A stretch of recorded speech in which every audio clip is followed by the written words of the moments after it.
Hey there. And there's Javi. There is me. Hey. In shirts? Huh? You changed shirts. Yeah, you changed shirts. I turned on I got a little space heater. I turned them up. It's getting a little cold here. The high was like 48 today. Yep. Hey, Sarah. We went Hi. for a walk in the He's rain. on his way. He had to quickly use the restroom. Okay. So, how is everybody? We're good. Doing all Sounds right. good. Good. Okay. Javi, it's time to pull a random pop off the shelf. Let me see what Oh, you yeah. got. Who we got? Chucky. Last time, what we got? Oh, it's a Ooh. 2-pack, sir. Oh God! Don't drop it. Don't. It's dropping. It's got to be a Twilight. It's a twofer. It's a dick in a box. When I asked you to pull a box off the shelf, little did I suspect. Oh, Yeah. wow. Wow. Oh, I got a So- Is that my Christmas present now? Wow. Yeah. I didn't even know they made that one. Yep. Oh yeah. Oh, Yeah. Wow. Okay, All right. Douglas, they make a pop for everything. Wow. And now Actually, we you missed know how. dick in a box. No, I So- just saw it. I came just in time. JR, god damn you all to hell. No. You know what? damn To you. protect me from the Doc Ock, I have Mayday. Oh yeah. So- Fuzzy. So we have Dr. Octopus here. That's No. the We Doc also Ock have I remember from the. We have the Right. inferior octopus as well. Ugh. Oh yeah. Ugh. Let's see. Let me get And I have a legless Demo Goblin. That's funny. Give This him was my- legs. My last purchase at my comic shop 2 hours before they closed due to lockdown. Oh, Marvel The- Legend PS4. Is that No, what- no, this is the Diamond Select. Hold on. Oh, okay. This is It's a better fig. far superior Nice. to the Marvel Legend in every The- the way. I'm a big fan of them. Oh. Nice. Let's see here. Let me get my tabs working. There we go. Douglas, I've got him as a backup if you need him. So, Sarah, McNulty says, "This is supposed to be a family podcast, Javi. What's going on, man?" It was a random pop. It was wrapped up in a box. I mean, there was nothing to show. there No was hole in no the box. hole in the box. Yeah. either. Where's my Oh drink? my gosh. Okay. Wow. That Let is me. so- that is Timberlake should funny. just become a full-time cast member of SNL because it He's seemed like awesome. every time him and what's his name Andy Samberg were together, it was It comedy. was awesome. Yeah. So Sarah's the real MVP. She went and got me another vanilla Coke, Oh, nice. and then she got her a shake that's like a strawberry cheesecake. Ooh. And I Ooh, that never sounds good. drank a liquid cheesecake, and I don't know how I. But it's not just strawberry cheesecake. I mean, if you put it in the blender with some syrup, you can. Well, it's Drink it. strawberry hot fudge cheesecake. So it's like Oh. a chocolate covered strawberry meets cheesecake moment. It's the bomb. If you have a Sonic, I suggest sprinting and going. What's the new vanilla Coke? Cherry with cherry in it also? Yeah. Okay. It's not. Is that any good? That's Okay. So I tried it, and it's the problem is that like when you go to like a fountain and you do cherry vanilla Coke, you get a little bit of the bite of the cherry and a little bit of bite of the vanilla. When Coke decided to come out with the cherry vanilla flavor, it was like, let's muddle cherry and vanilla, and so it doesn't really taste right. It's kind of like, I just rather drink vanilla Coke or cherry Coke, or take Yeah. the two and just combine them myself. Does that make sense? Yeah. So it was a good try, Coke. It was a good try, but it just didn't work. Brad, am I eye level enough?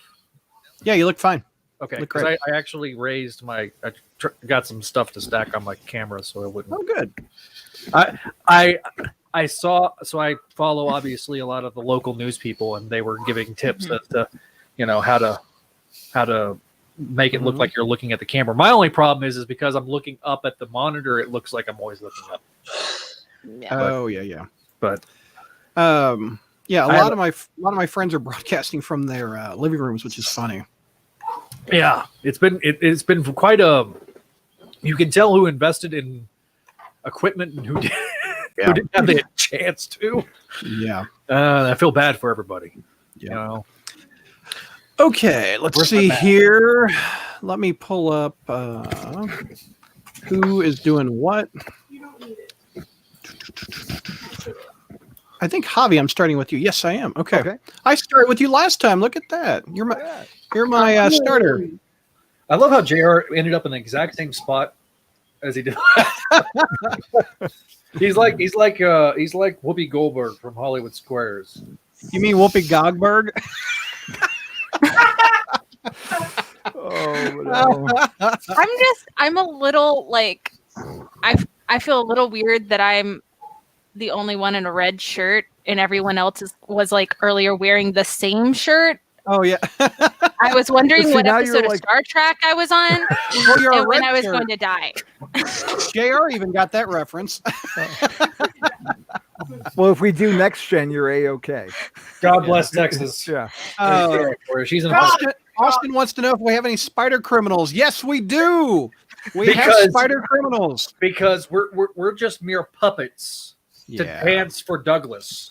That's what Spider News is. It's really I not don't news. have any Ditko news, Adam. Oh. Matt, welcome back. Coke Zero Man here. Just add some Crown Royal to it, Zach. Listen. Whoopi Did it Goldberg change? was terrible, Brad, says Adam. Eddie, what's up, Eddie? How are you, man? D'Angelini. But Look, the artist of collectors also owns Heidi Ho Comics in California. and if you want to get pops, he's your man. No doubt. He's got the hookup for the pops. So and he will ship. Yep. So you Send don't him have to PayPal and he will ship you. Look at that, Eddie. You just got a free ad. Yeah. I mean, I can't I love Eddie. the Good. crawl space. I have Good. to pimp Eddie because Eddie's a Yeah. good man. I've broken bread with that man. He's a good guy. All right. Yes, Eddie, you are my man. Okay, let's everybody ready? Yes. He ships anything. Eddie, you aren't shipping this piece of crap, are you? That what? What did you call it? Aw. Oh, Wow. piece of gog. It's a piece Piece of of gog. God, man. Piece of That's God. a compliment. Matt says, I sent you the Mary Jane image I was talking about in the previous podcast on the site's message board if you're looking for it. Okay. Okay. Let's Brad, see. he also PM'd it to the Facebook page. Oh, okay. Well, let me. I wanted to see what he's talking about. So let me So pull while this Brad's up. doing it- all right, let me. Where is? Oh, I've seen this image. Open a new tab. Oh. I've seen this. Okay, let me. How am I going to share that? What tab are you all in? Remove some stream. Eddie, do you still have a complete collection of Amazing Spider-Man? He sold it to open his shop. Remember? Oh, that's right. Yeah. Yeah. Not to speak for you, Eddie, but I think I know your history a little bit. Where did Kelly go? We lost Kelly. She got What? red shirted. Oh, no. Red Shaw. It's only a matter of time. Oh. Oh, Kelly. Oh, Eddie goes, yikes. Nope, he doesn't Yeah. stock that. Good job, Ed. Oh, he was responding to me. Oh, there you go. Kelly, welcome back. Sorry. You got red sorry. skirted. No, yeah, I did. But yeah, no, I hit a work link and it took me out of the tab. This is what Matt was talking about. Mary Jane meets the Tiger King. Are you ready? Face a Oh. tiger. Oh, You hit the jackpot. Oh Yay. yeah. That's what Matt was talking about. Smile. Okay, let's get this show started. We're not gonna spend too much time on each news topic since we have Okay. so much. I think the one that will take the most time is Javi's at the top. So let's Yeah. Okay. and Sarah, God bless us all. I agree. God. All right, coming out, we're gonna do intros. Everyone. God bless Thank everyone. you. Thank Every time a comic is printed, God gets his wings. Oh. Okay, Oh, count no, three. is that why we stopped printing? Exactly. God, blame God. Oh. You know why they stopped printing comics? Carol Baskin did it. Okay, says Eric. No, here's the problem. Oh. It hurt my soul watching parts of that. Oh, JR, Oh, I no. want to know JR's opinion. You watching Tiger King on Netflix? No. Oh, man. You know what happens when JR's off social media? Oh. Here's my 2 cents on Tiger King. Everyone's talking about Carol Baskin killing her husband when I'm like, we have a dude who pulls in straight men into a gay marriage by getting them addicted to meth, and then another guy who runs an actual sex cult. Yep. But all anyone Seems can talk legit. about Carol Baskin. Carol. But also, I- why is she so upset about the tigers in cages when she keeps the tigers in In cages? the cages. Yeah. I don't get it. Okay, you the gotta whole see her point- the actual whole point of YouTube it- channel. That's Yeah. Oh, different. yeah. It is pretty different. The conditions But are at the same different. time, the whole thing is just about how basically everybody that is quote unquote trying to save the tigers are really Insane. just crazy. Yeah. There's so much coke involved. Like so And much. not Coke Zero. No, it's And not I agree, coke Eddie anymore. It's Craven. meth because coke Meth. got too expensive. That's true. Yeah. My favorite was the Yes, chubby guy with the mullet on the jet ski. Yeah. Oh that my was pretty good. god, yes. And the Yeah. thumbs up. Okay, coming down in three, Anyway. 2. Hey, Crawl Spacers, welcome to our off the wall spider news. Let's introduce the panel. We've got Javi. What's going on, sir? Hey, everyone. What pop do you have over your shoulder now? Just kidding. We're going there. By the way, what do you think? Tiger King pops. They're coming. Oh, So they yeah. are. I unlikely. guarantee you. He's Once going to plants sign open off. up again. Tiger King pops. Zach, what's going on, Zach? What's your grade on Tiger King? It's an F. I only watched the first episode, and I wanted Oh. parts of my time back. Yeah. Oh, Oh, I got 2 left to go, sir. It's the train wreck theory and the fact that we have nothing else to do. It's just really. absolute perfection for Netflix. Like we lose the Marvel contract, but we've got Tiger King. Kelly, what's going on, Kelly? Hi. And your grade for Tiger King? My grade for Tiger King is don't do meth, kids. Yeah. It's bad. It's actually, Yeah. an older man tries to get you addicted to it so that you'll marry him. The other voice you heard is Ashley. Your grade on Tiger King? Oh man, no one wins. No one wins. The I world will loses. say, That's funny. And I will JR, say who that- has no idea what Tiger King is all about. What's going on, JR? I don't know what's going on in any Netflix show because I don't do Netflix. I don't do don't. Facebook. I don't do most of social media. JR barely does electricity. All right. yells at cloud again. Can we just- So what's going on with the comics? We just nothing's going on with comics. Hobby, No. All right. Diamond. Well, let me get into my full-on Oh my- reporter mode here. Oh my! Wow. Oh my Alright. goodness! Wow. Okay, What?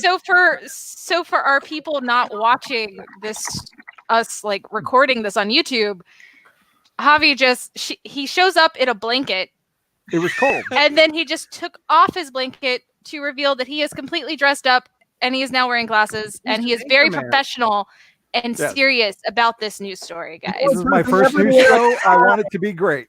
Only person ever to wear a tie on the podcast. Wow. No, I've worn a tie on the podcast. Yeah, but you didn't wear pants with it. All right, Hobby.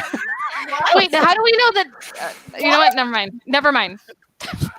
Yeah. Michael Reed wants to know, where'd Hobby go? Who's this guy? I'm concerned. Okay, Hobby, take me through Diamond closing up due to Corona. Oh, So, Brad, in a blow to publishers, comics distributor to withhold payments. This story has so many twists and turns. I don't know where to even start.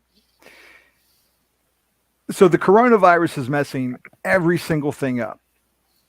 And eventually Diamond decides that they are not going to ship comics anymore due to health concerns, due to shelter in place.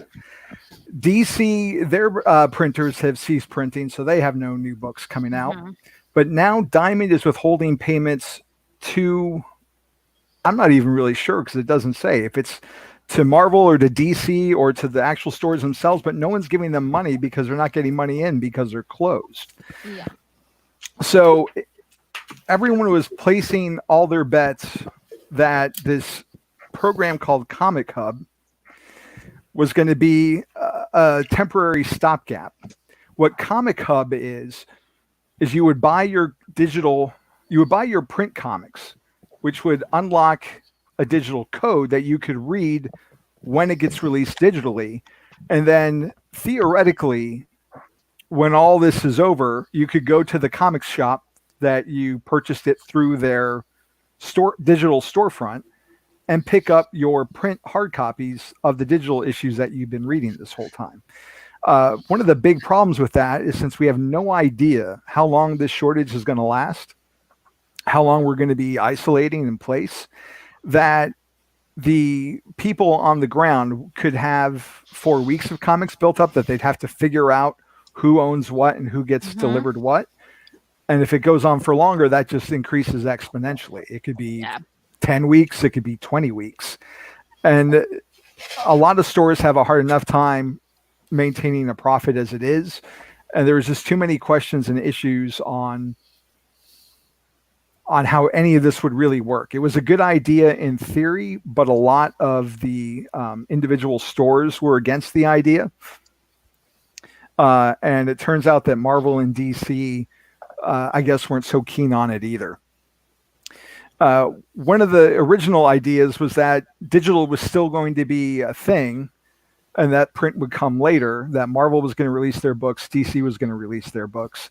But once DC decided we're only going to be releasing our digital first series and our trade paperbacks on Wednesdays digitally, Marvel quickly joined their group as well and is not releasing any new material, which unfortunately leaves us with a Brad Douglas D grade for the last issue of Amazing Spider-Man for the foreseeable future. Reading for 40 years ends on grog. Yeah. Grog.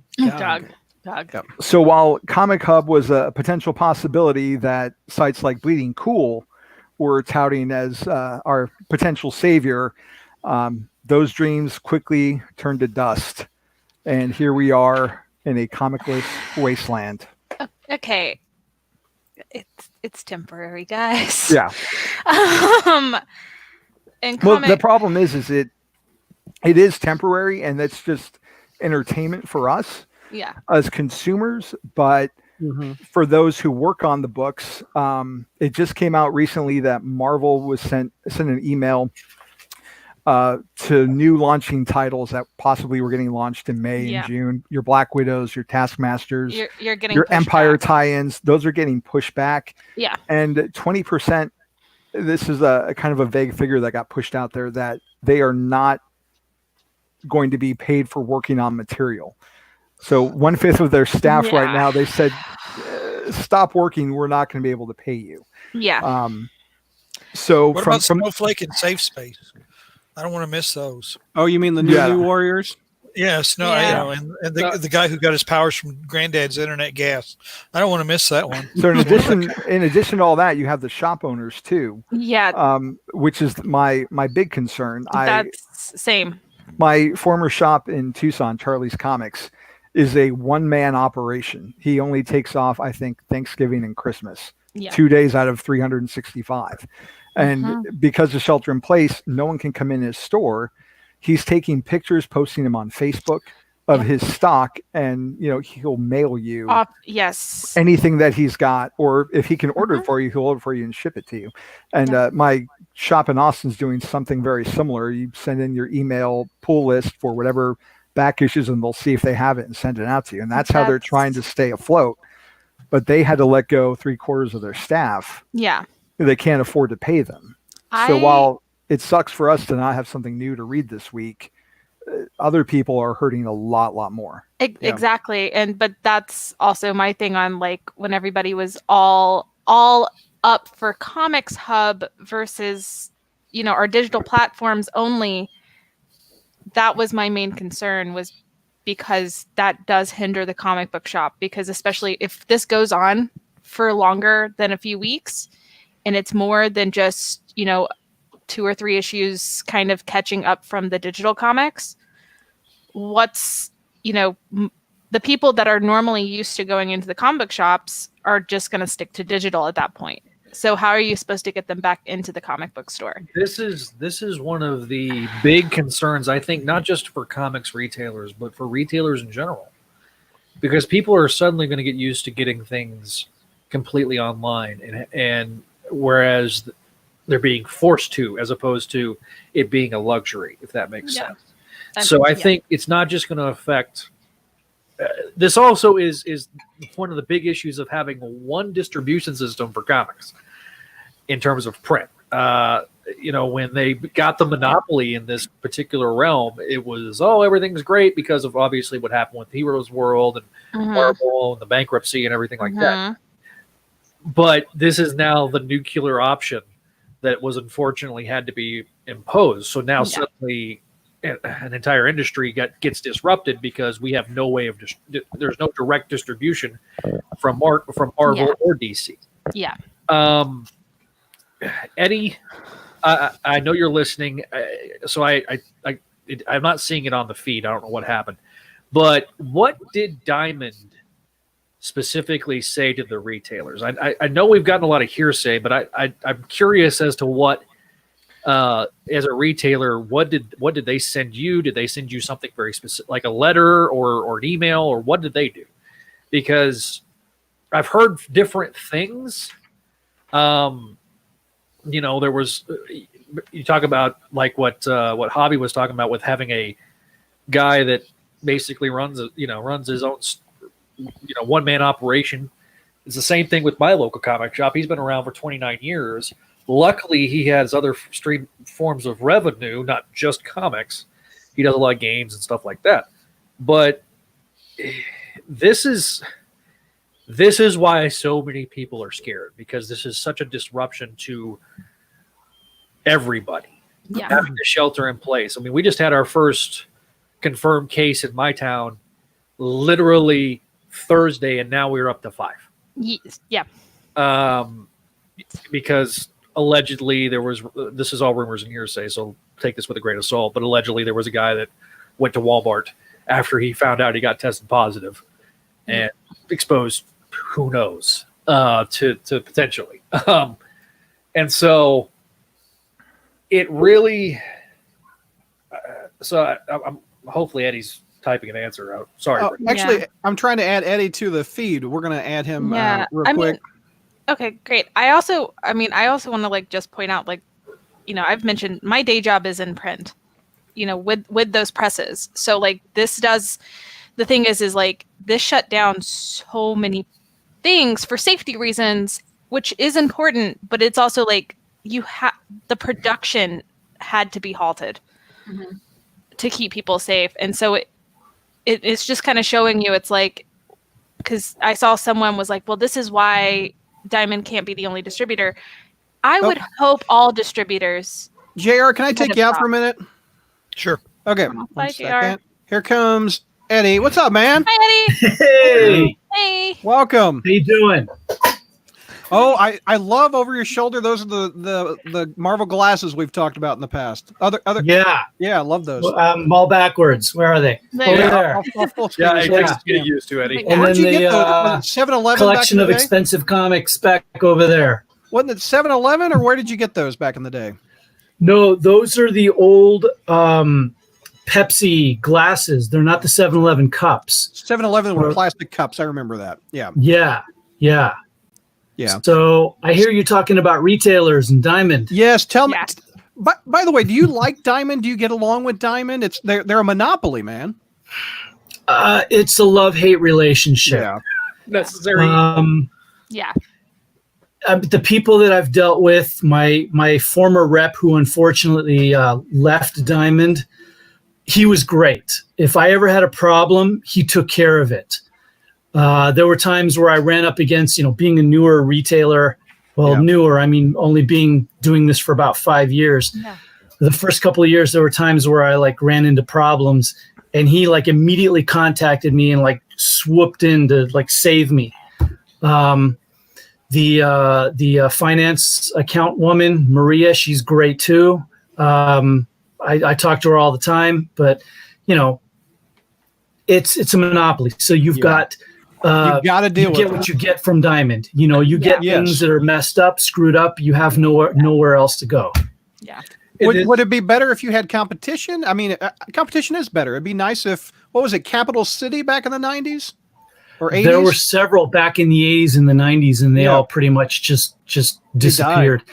It would be great if there was, and I see this current situation that we're in kind of like opening a door to possible people coming in and taking over part of the market, I think. I mean, it's possible, and I think it would be good, especially with some of the other struggling public, like just presses, people that own the presses, prints, because that is one thing. Just coming from a standpoint of knowing the press, that our customers, for at least the presses that I handle, they're gonna need some help to get back up, because this completely stopped everything. So Eddie, how are you dealing with it? You're shipping PayPal stuff. You're walking comics outside to people in the cars? What are you doing? Yeah, all the above. When it started, we actually closed the doors about 2 weeks ago, because we were told by the city of Santa Monica, or basically LA, that non-essential businesses had to close. And, it wasn't a matter of, we would like you to close. It's like, that's it. You are prohibited from being open to the public. So we closed the doors. And then the following week on Tuesday, that was the last Diamond pickup of new books. Right. And the last Wednesday of new books. So we basically got in all the new books, but no one to sell them to. So we, as usual, did all of our pulls for all our pull customers. And then my wife and I, we're the ones that actively manage the shop. We literally began to call every single pull customer down the list of all the pull customers we have to let them know, we've got your books. We can take payment over the phone or send you an online invoice. You can, we can ship it to you. But we were determined to make sure that we made money that week by calling literally every pull customer that we had. Yeah. And we actually did pretty good that week, which I was really surprised. And there was so many pull customers that were very supportive and said, I'm sorry you guys are closed. We want to help you out. Let me buy everything in my pull folder. Let me put on a gift certificate on top of that. And we did really well that week. But then we were fully prepared to do that every week to try to stay alive. But then all of a sudden, Diamond pretty much came down with the word of, that's it, no more new books. And now we're kind of scrambling, trying to put whatever we can online, work our social media to try to get our regular customers to call us up or email us and say, hey, we want that book or we want this. Yeah. So honestly, I don't know what's going to happen, because I don't know how long we can survive like this. Wow. So Anthony Eddie, says there's a ban on plastic in New York, so you can't get bags and boards. Yeah. That's crazy. It is crazy. This reminds me of a story, Brad. Here, I just put the comment on the screen. Yeah. Really quickly, I remember talking with people at Hastings when Hastings was first getting into the comics industry. And I remember them literally going up and trying to negotiate pricing with Diamond. And Diamond basically laughed in their face and said, no, just because you're going to be buying in bulk doesn't, like, you're going to do it our way or no way at all. And so I empathize with you, Eddie, in how you get the good and the bad with Diamond. Yeah. But doesn't this go, Diamond's monopoly is a problem, but doesn't this go beyond that monopoly? Because if DC can't go to a printer to print the books to get to Diamond, whether we have 5 distributors or just the one, you can't have a book, period. And that's what I'm trying to state, is that like this stopped everything. Yeah. And it did. Like that's the problem. Like I would hope that maybe this somebody decides, hey, another print company goes, hey, I want to get into comics. I want to distribute some comics. I want to do this. I would hope so. So it creates some healthier competition. But right now, there's nothing that can be done. Right. Now, there was actually talk about a year or so ago of people trying to start another distribution company that would focus on smaller publishers or smaller creators that aren't getting picked up by Diamond, which is a great idea. Because now you have a whole other distributor that is servicing people that aren't getting serviced by Diamond. I don't think it ever really got off the ground, because I've never heard anything from them ever again.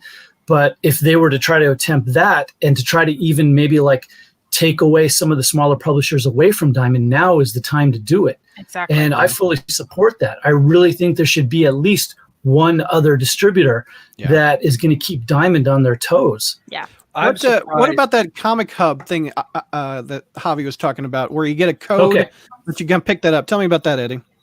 Well, Do you- I've got do you some like that? strong opinions on that. Now, I'm a Comic Hub user. I have a Comic Hub account, and it's a pretty massive POS program for comic shops because it does so much more than just ring up sales.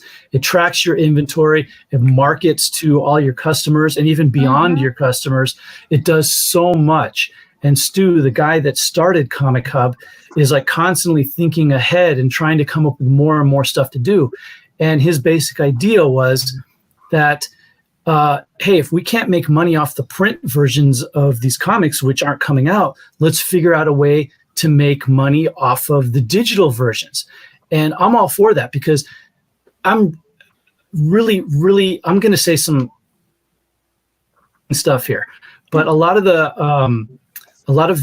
retailers that were so against this and are so against digital are so small-minded and, in my opinion, like whiny crybabies. Because yes, digital is taking a small percentage of the market, but it's only a small percentage of the market. And when you look at it where it's at now, it's long since plateaued. So it's not going to take anything away from comic shops, really, because people who buy print don't really do digital, and people who buy digital don't really go into comic shops. So it's like two different beasts. So if someone can come along and say, hey, I'm going to figure out a way for comic shops to continue to make money off of print, but also figure out a way to make money off of digital, not just temporarily, but maybe even in the long run, what's wrong with that? Now we're making money off of both. One being this horrible thing that comic shops are so against and hate so much. Well, would you hate it if you're actually making money off of it now and getting a piece of that pie? It's no different than bookstores that figured out that, hey, digital is taking a cut of the market. So let's come up with things like, Nook and Kindle to take advantage of it and make money off of it. But yet comic shops are like they're going the complete opposite way and completely just being just having nothing to do with it. When the money is there and the market is there, you can take a slice of that pie. Yeah, I don't get it. I thought comic shops totally hated digital. That's what I they thought. do. They do. The majority of them do. I don't see what the big deal. I'm a web comic creator, for crying out loud. Yeah. Why would I hate digital? If I can figure out a way for my shop to make money off of digital, why wouldn't I take advantage of that and add that to the print profit that I make? It's not going to take away from the money that I make from print in any way. It's not, because the customers that I have that come in and buy print are going to buy digital for a short period of time. They're going to do it. And then once everything is back up and running, they're going to come right back in the shop and buy the print again. I'll say this. I'm surprised that Amazon never, they bought Comixology, but then they never just tried to get into the print side. So your well, yeah, they never got into the print side. I was gonna say, because I was like, the Kindles read the comics, and that's what they try to promote most of their books on. I mean, Amazon in general, they allow indie creators to almost self-publish their own ebooks. So they kind of really want to hinder on that, the internet aspect and digital aspect of everything. Yeah, I'm somebody that uses Comixology mainly because I moved an hour away from my shop. Yeah, and I wasn't going to be able to regularly go to the shop anymore. But has it stopped you from liking print comics or buying print comics? No. I mean, exactly. If I have an opportunity to buy a print comic, I'll buy a print comic. Yes.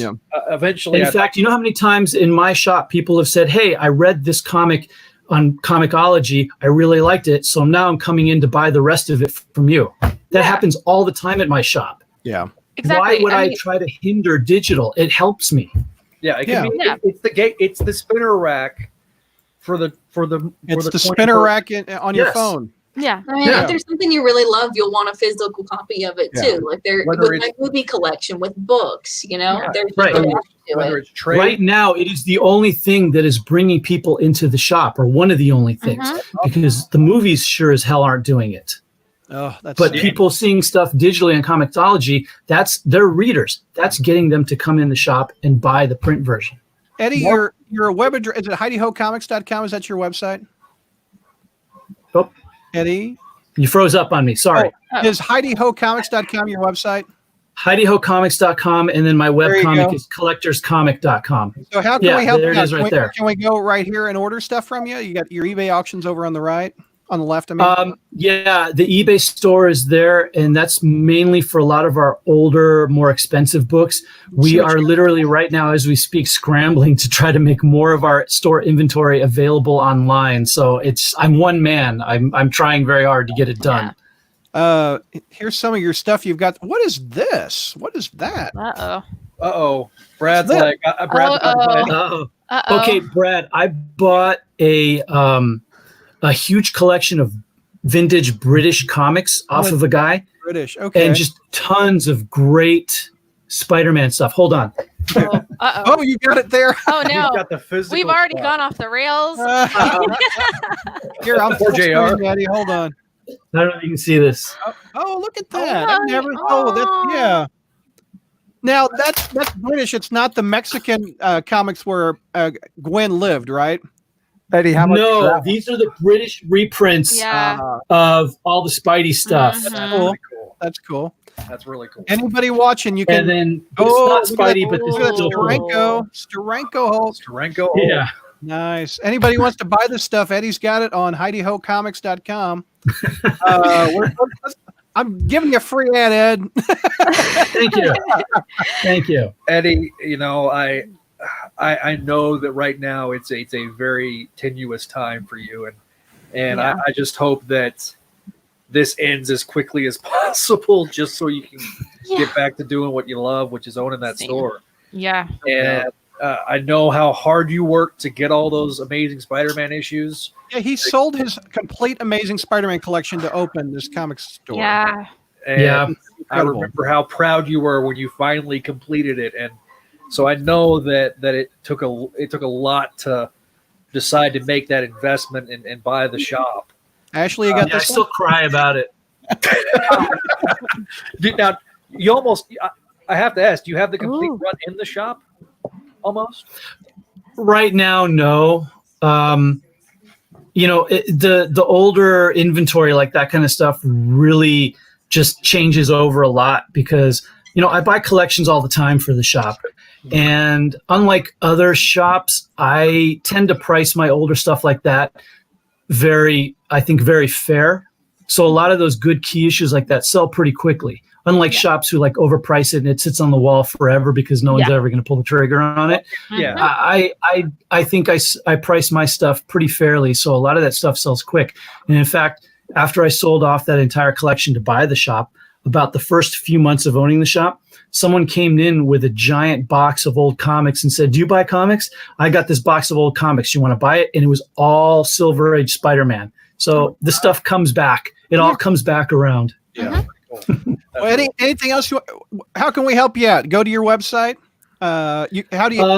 If you got comics, back issues you want to buy, stop by. And if you want to buy old stuff, you can always go to my eBay store, which is the link is there on the website. But also follow us on social media on Facebook and Instagram, HeidiHoComics.com or Heidi Ho Comics. Follow us on Facebook and Instagram because we're constantly posting stuff on there of deals that we're offering during this time that we're closed. Try to keep our customers engaged and keep them spending money. So, and Josh, you can always go there and follow us on social media. And to Josh Bertoni on the YouTube, don't even go there. Come on now. I'm like, why? Go to the website. Oh, check out Ed. Check out Eddie's. There you go. That's after dealing with the Corona and Diamond ordeal. Poor Ed. That is the face of a man who's worked his butt off in his shop for the past week, even though it was closed, and still working like double hours to try to keep it alive. Crazy. Eddie, give our best to Kristen because I know she's the hero of both collectors and the shop. Here, I will. Can I remove you to have JR if he wants to ask something to Eddie real quick? Yeah. Brad, kick me off. Okay, JR, you're on. You got anything for Eddie? JR. No, I was about to say his story is pretty. Typical what's going on. I mean, it's always interesting to hear from somebody who's on the front lines, and I tell you, I feel for you, man. I mean, this is not only a changing event for your industry, but a changing event, I think, for how we do commerce and retail in this country. Yeah. No doubt. I don't think a I lot totally agree. If anything, this whatever's going on, this is definitely going to last a few months. And what's going to happen on the outside, on the other side of this, I hope is going to be something that is going to be a little bit different, a little bit more innovative for all of us. It's not just comic shops, but for businesses altogether. Because what I would hate to come out of this is small businesses all fail while all we have left to shop from is like Walmart and Amazon, and that would be a shame. So we really need to really just change the atmosphere altogether for business in general, so that smaller businesses can not only survive but thrive when we all come out of this. No doubt. Well, Eddie, I wish you luck. Hopefully, we open the shops back up in a couple weeks. That's what we need. And also, let's not forget, if I can plug my webcomic, collectorscomic.com. I'm literally, as we speak, I'm finishing up the 5th volume, and that's going to be available soon. So thanks for having me, Brad. No problem, man. Always good to see you, buddy. Take care, man. All right. See you, man. Bye. Bye. Bye. Okay, let's add Zach back in. Here comes Zach. There's Zach. Okay. So I met Eddie in 2011, and I just was so struck at how kind-hearted he was. He's one of the good guys. And if you're lucky enough to live in Santa Monica, LA County, go to Heidi Ho, because he loves the medium. He has a passion for it. It's infectious, and he's just an overall a great guy. So I agree. I'm hoping that we'll have a small business revolution that comes out of this, and that people will shop local first and then big retailer second, because I just feel like that there is so many business owners right now. The restaurants are hanging on by a thread. I know a lot of bars that had to close, and so it will weed out the bad business owners, fortunately or unfortunately, depending on your perspective. But the good business owners, guys like Eddie, they're going to do everything they can to survive this and hopefully thrive. So hopefully that stimulus money will actually do some real good. I just saw Bertoni was in the chat. He was making fun of Eddie. He is too a big Spider-Man fan. What are you talking about? Let me tell you, Josh has probably hung out with Eddie more than any other person, because he goes to because he's doing a lot of work for DC as a freelancer. So he'll go do some he'll go see DC and stuff. So I know that he goes. Just giving Eddie a hard time. His shop is great. A must visit every time you come to California. Real talk, Eric says to Zach and Michael. Well, here's the thing that everybody's kind of not remembering when we're focused on the plight of the comic shops, which obviously is something. I mean, I used to shop at a local comic shop. I mean, it's they're the live. They saved the industry. I mean, to be honest. I mean, and the problem is, unless the comic creators put out content that people want, it's not going to matter. Right. And this, I feel the comics industry has been circling the drain, and this might be a good thing in a bizarre kind of way. Maybe the industry itself, and I don't want to talk about the retailers, but the industry itself shrinks to the point that they put out what people want. And not all this other, and then even the big publishers. See, the thing is, it's not guaranteed that Marvel and DC are going to survive this themselves. Right. Because now, will there always be comic books? Will there always be a comic book industry? Of course there will. I mean, there's been a comic book industry since the caveman, and people are doing drawings, and people thought the industry was going to die in the 70s, and it found another way. Like Jeff Goldblum says, life finds a way. It'll find a way. The smart creators, the smart publishers will find a way. The problem is Marvel and DC are both owned by mega corporations that are suffering terribly right now and are debt ridden. And it's not even that, Brad. I agree with JR. Like, the good thing about it being owned by a major corporation is that, like, Disney is still pretty flush with capital, but and AT&T is too. But what I agree with you, JR, in the sense that one of the best things that could happen to this, there was, I think Neil had talked about it. There was 96 solicited titles from Marvel in a couple of months. No sane person, and I'm looking at Brad Douglas right now, literally, is going to buy every single Marvel comic. Like Brad used to buy every single Marvel comic. Oh, I did. You can go on the message board. He literally bought everything. This man has 22,000 comics you've got now, Brad Douglas. Yeah. So, like, he's bought everything. And when you can't get Brad Douglas to buy your product, I didn't buy any Empire tie-ins or the regular. Nobody cares. I don't care about Empire. I really don't like Dan Slott. This is my concern that I put up on the Facebook page is like, if you break that habit for someone on like these mediocre titles, and like JR said, there's probably too many titles and a lot of them are mediocre at best, but if you break that habit for a lot of people, how many people aren't going to come back? Like I've been reading Miles Morales for years, and then one month I missed an issue and I kept forgetting to get it, and I haven't been back. I haven't read a Miles comic in like 5 months probably. Mm-hmm. Well, I kind of feel like, well, I don't feel like picking it up right now. Yeah. So how many people are going to have that problem? I think it's just going to take some creativity to get people back in the stores and kind of recreate that community engagement. Like I know a lot of the comic stores around us, you know, they'll have like Magic the Gathering events and just a lot of non-comic book related gatherings to get butts in the store. And then when people are there, they're more likely to pick up something and buy something. So I think it's just going to. And and there's also, I mean, speaking of like local comic shops, is like reputations. So community reputation is going to matter extremely. So like that whole, actually, I don't think like you saw it, but like me and Zach have talked about, you know, some local Atlanta comic shops with some bad reputations and some stories I've got. And, you know, it's fine. It's fine. It's fine. It's fine. But there's a, you know, it's going to be a struggle for them. And I think like the communities are going to matter, but like JR said, it's content, which the comic book shop can't control, and they haven't been able to control for a while. And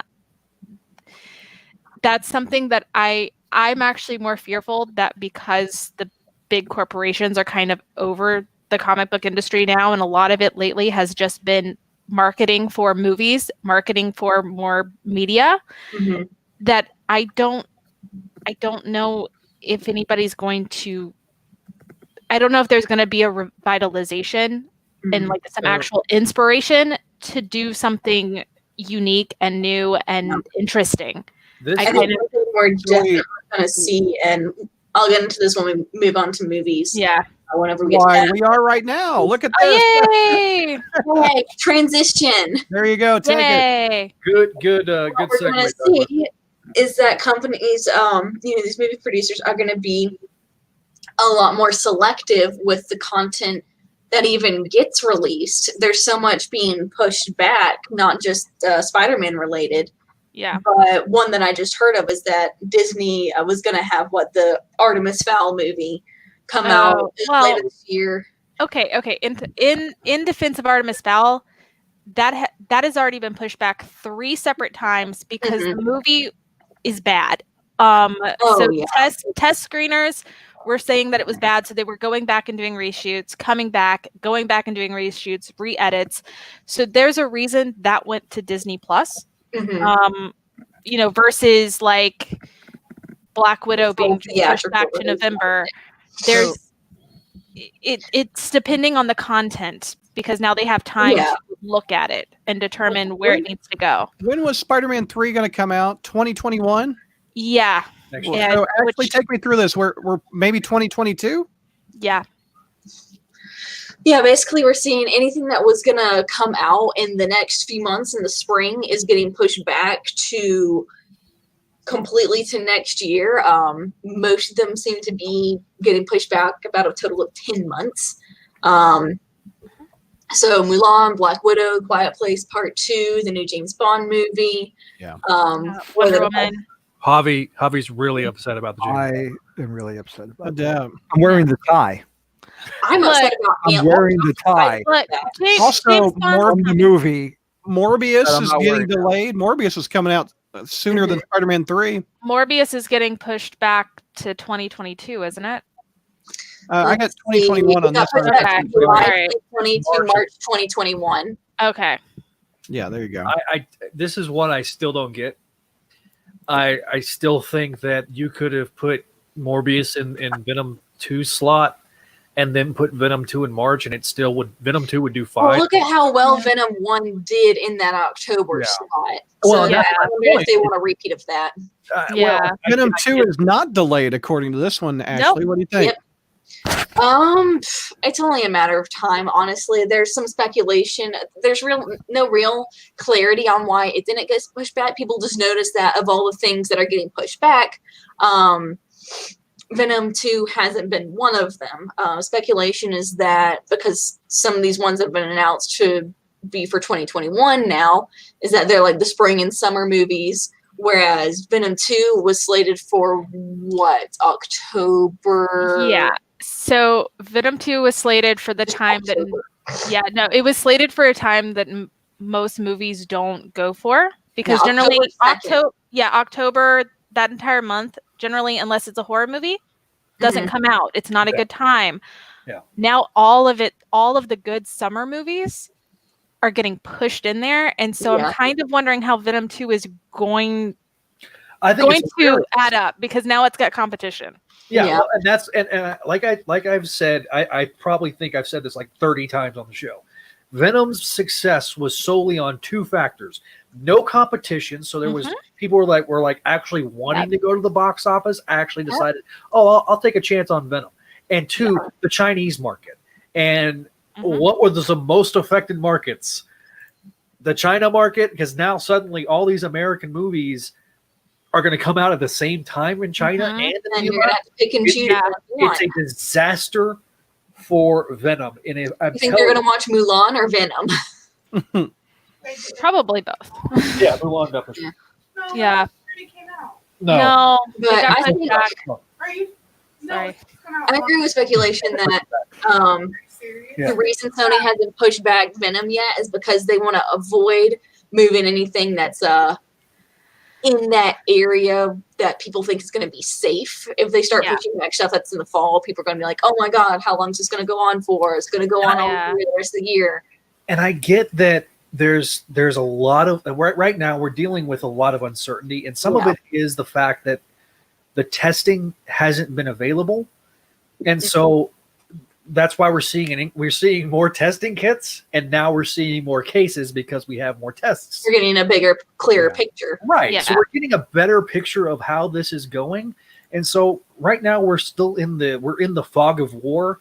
We don't know what the overall effects are going to be. So I think that, but I still think it's a mistake to leave Venom in where it's at. It needs to.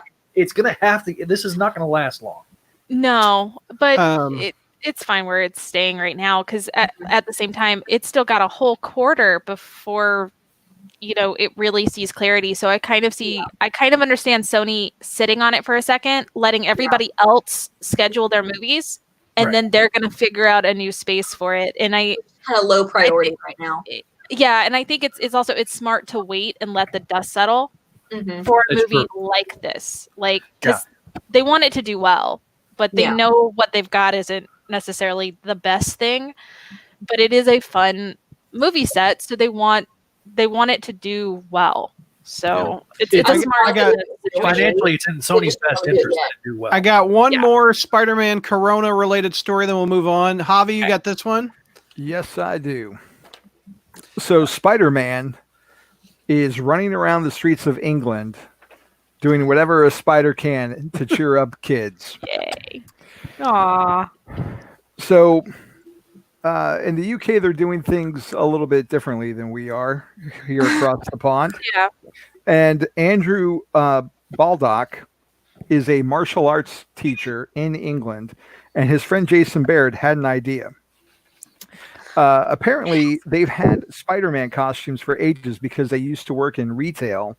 And whenever a game would come out or a movie, they would dress up as various characters, be it Batman, Darth Vader, or a friendly neighborhood wall crawler. So, as it turns out, the spider stands for hope. And in their they are allowed an hour. They are allotted 1 hour of exercise time per day outside by current UK government guidelines. So they're using that hour to dress up as Spider-Man and run down the neighborhood streets and wave at all the kids inside. And it's become a big thing where other kids are dressing up as Spider-Man to wave from their windows. Everyone's making signs, and it's not just children. It is going across all ages. There was a woman who's battling cancer who also made a sign asking Spidey to kind of swing by and give a wave. They're still maintaining their distancing, and they're asking on their Facebook page for everyone to stay indoors as they come by. But they are greeting as many fans as they can as they get their daily exercise. Yeah. That's really awesome. That is so great. That's there's another story that leads to this. It's the power of heroes and those who dress up as those heroes and take it seriously. Yeah. And inspire others like Kelly does, like Chi-Town does. And they make it mean something greater than just colors on a page. Yeah. I love this. Yeah, what do you guys think of this? JR, if you had this topic, you would mutilate it, wouldn't you? he'd have brought the Why'd you bring this up? Hobby made it feel good. No, I think I know better than when to pee in the Wheaties. Yeah. I know when there's a time and when there's not. So. There's another. I take that back. There's one more Corona story. Zach, you've got this one. Tell me about this dad. So this dad, Dave Roper, has been spotted. He's been running around. This is, I think, in Finland. I think. Okay. He's trying to raise money for his child's school, and so they've been stopped on the street and they wave at Spidey, and his idea inspired others to take part. So now you've got this is something like this that goes viral. This is something that goes viral for the right reasons. Because look, Spider-Man is Spider-Man, Superman, and Batman are universal, and I know we've had a lot of big topics as whether it's comic, whether MCU is cinema and things like that. This is how Spider-Man has evolved through the years. There is now an entire generation that grew up with Tobey Maguire as Spider-Man. There's an entire generation that grew up with Andrew Garfield as Spider-Man. Guys like Brad and JR and Javi, you guys remember a time when Spider-Man and His Amazing Friends was your only avenue, or the 60s show, or even the 80s show, the Nicholas Hammond. Yeah, Nick Hammond. I mean, there's a whole generation that Nick Hammond's your Spider-Man. So, how much things have changed. 20 years ago, you wouldn't have seen these types of stories. No doubt.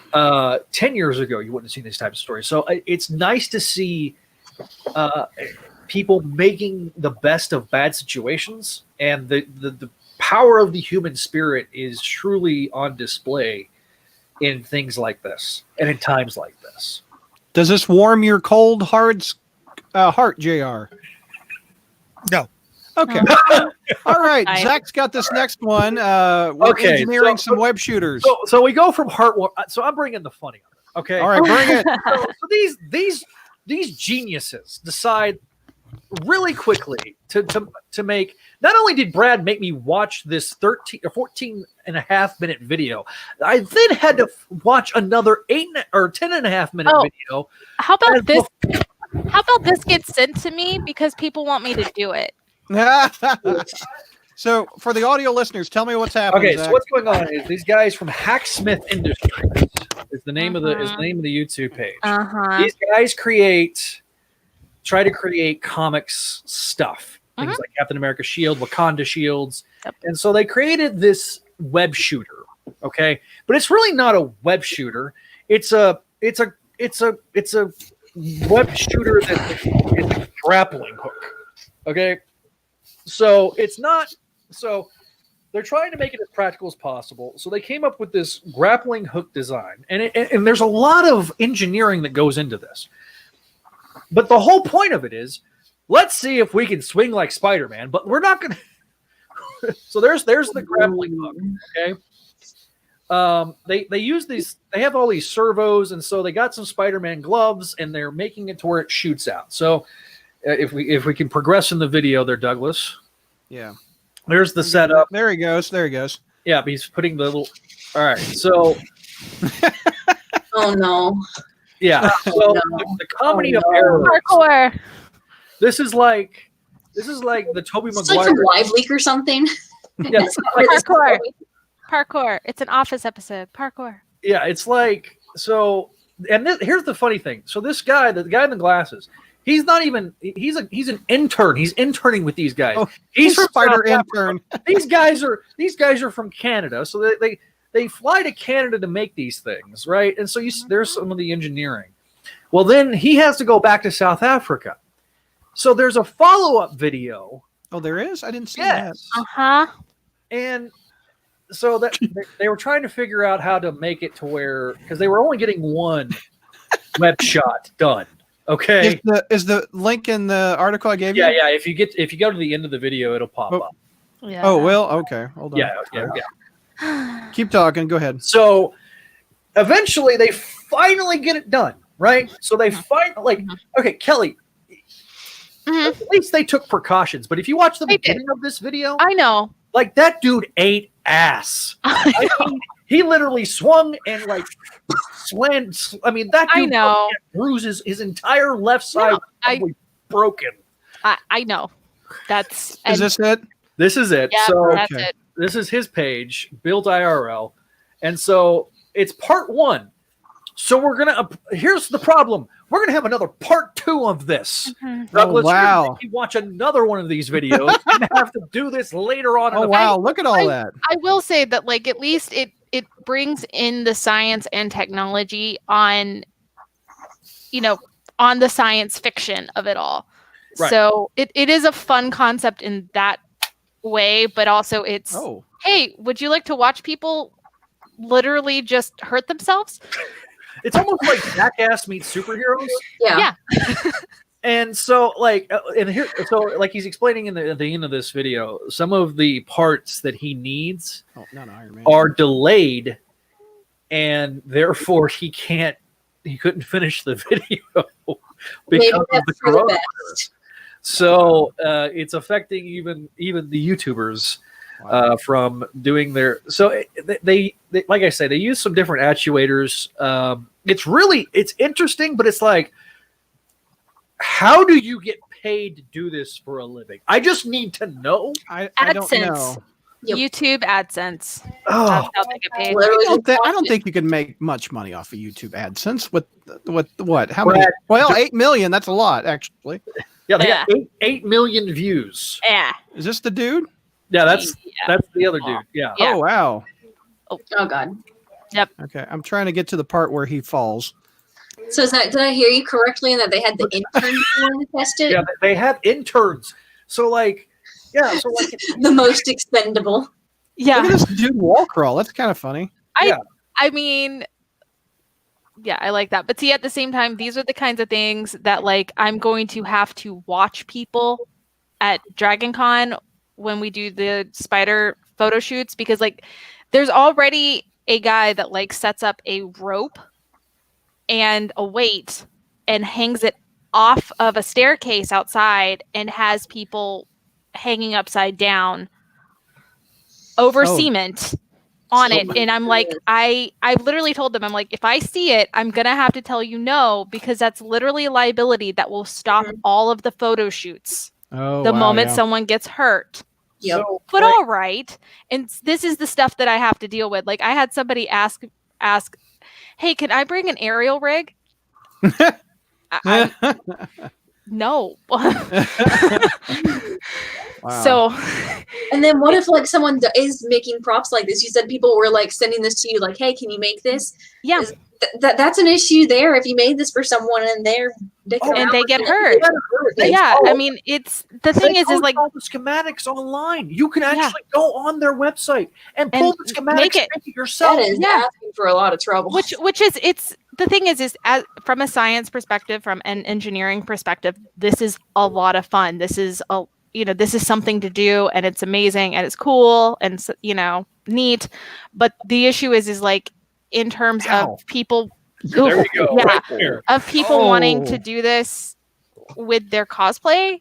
It involves suspending and flinging your body around. Yeah, which it's isn't really what bodies are meant to do. well, it's This you is better why be Disney training made us for robots. this. Yeah. You better be training for this, and you better not be trying to get people who just bought a costume off Amazon and it's like their first costume ever Oh my and stuff God. like that. No, like again, no offense to those people, but it's like I would be afraid of them using this technology Walk if they've before never you run, done or it walk before. before you swing, rather.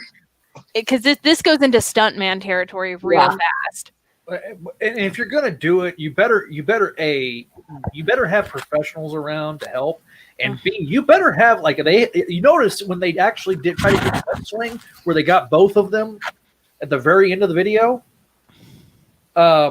they had a giant inflated pad. I mean that big Yeah. orange pad that he falls into. That's the only way if you're gonna do it. That's the only way it's gonna work. Yeah, this would be really great for like those tumbling places where they Yeah, have all these go to- ads like this. Go to Atlanta Parkour. Yeah. Spider-Man like course or something. Like that would be a lot of fun, especially with people that know what they're doing in free running. Before we move on, we haven't heard Javi or JR. Javi, what do you think of this guy? I'm just trying to figure out what that logo is on their chest. Is it a bowl of ramen? Is it Oh all god. No, let's not go there. But Okay. it's their forge. Is their it little thick symbol enough? for the Okay. video. Yeah, it looks thick. Yeah. JR, what do you think of these guys that make real life web shooters? What do you think, sir? I remember once Spencer came to me with an idea he'd seen on YouTube. He wanted to make a web shooter and use like WD-40 and stuff like that. Yeah. And I Yeah. looked at, I decided to look at it, on YouTube, and I said, no, that is one of the stupidest effest thing I've ever seen. No, you're not doing it. But hey, Darwinian, if they wind up killing themselves, The Darwin You know, Awards. that'll, improve the gene pool for everybody else. Look, it does make a great video, and clearly Yeah, they it know what they're does. doing in terms of getting YouTube reviews and AdSense money and And Yeah. people doing like what they Brad, love.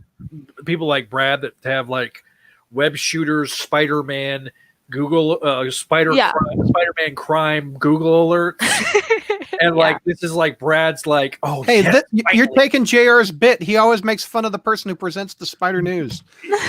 I mean, it just this we'll file this under stuff that Brad wants us to talk about. Jonathan in YouTube chat says, "Hi, I'm Peter Parker, and this is Jackass." Can someone make me that fan art, please? Uh, Thank you. Watching the guy try to web stream makes me realize they could easily rip their arms out of their sockets because Yeah. Spider Strength doesn't exist. Says McNulty. Yes. I was also Yeah, thinking like- that, says Adam. your cosplay allow for a dislocated shoulder? When Yeah. Brad sends me the video and the first 5 minutes is a man physically like flailing into cement, Yeah. I just felt pain. Yeah. Okay, so our next topic is going to Kelly. Ooh. We got some Far From Home Oh. not used designs. Real fast, real quick. So Screen Rant really hyped this title up for clickbait.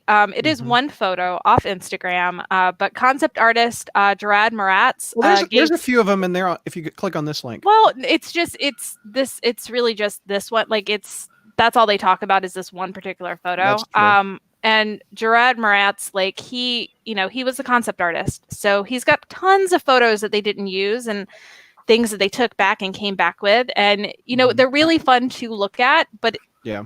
ultimately to me it's not super newsworthy or amazing. I will say that I am very glad in terms of the Earth Elemental that they did not go with this version because it looks like Ben Grimm being torn apart, and I don't know how the Thing would think about that. It looks like it looks like flying turds.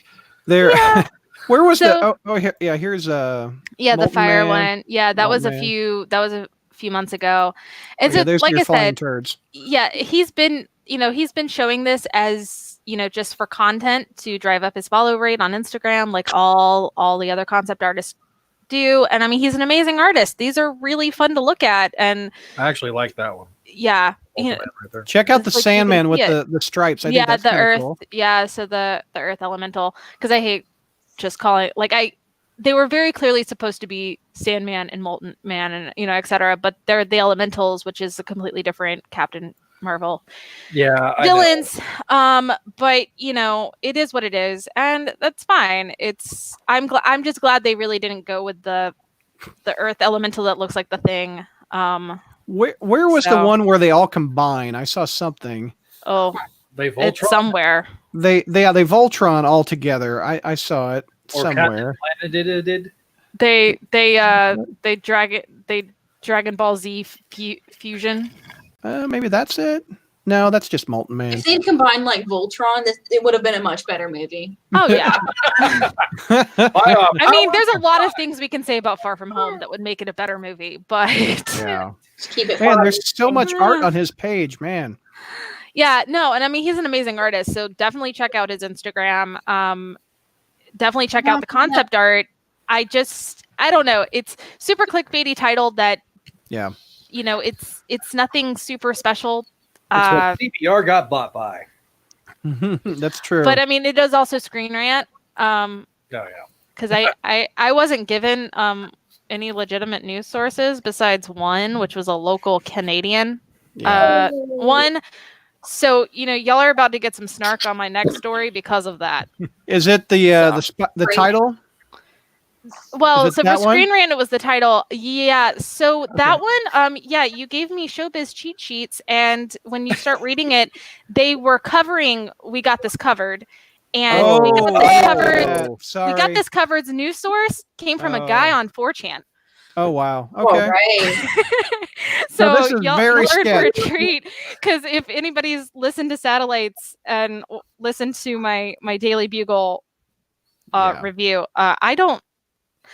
I have a thing about integrity in news sources, and We Got This Covered is not very it. unreliable news source says Spider-Man Home Run could possibly be the Yeah, name. Do you I've like that got a title? whole thing. All Let's right, just raise are the we? after Okay, are we gonna go into this story? Or are Yeah, we hit gonna it. Wait. You're All up. right, You're up. Go cool. ahead. All right. So anyway, the possible Spider-Man title is gonna be Home Run. Anyway, guys.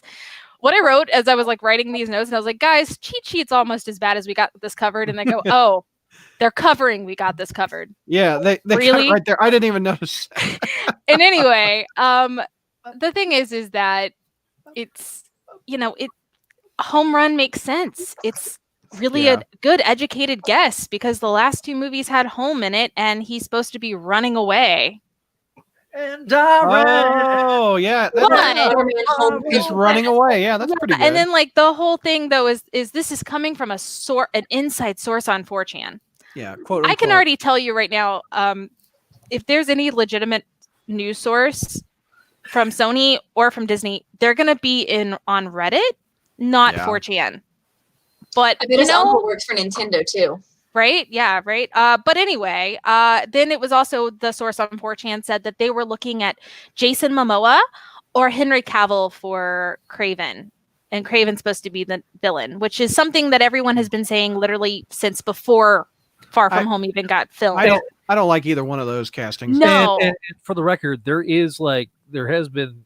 I've heard that there's you can't cross the streams. Either you're a DC guy or you're a Marvel guy. Which there's not any kind of clause in that, but Or you- whatever. I think Jeffrey Dean Morgan would be good. Have Negan be Craven. Yeah, no, Jeffrey Dean Morgan. As long as he does a Russian accent. My whole thing on this is Craven could be a fun villain in this because he could be an agent gone rogue with this hunting fixation. It could work in a Marvel time frame. Like none of this is home quarantine. Spider-Man home quarantine, says Jonathan. Very None nice. of this. Spider-Man at home. Yeah, it's just nothing in this article is shocking or revelating, and nothing is actually confirmed. And I just kind of am like, one, cheat sheets always just regurgitates anything that they find on the internet. But two, it regurgitated a "we got this covered," and then when I was looking at the "we got this covered," it's sourced from 4chan. So, but as titles go, it's not bad. What do you think? It's okay. No, it's a terrible title. It is a terrible title. What would be better? I think they're going to keep the home. Just get away from the home.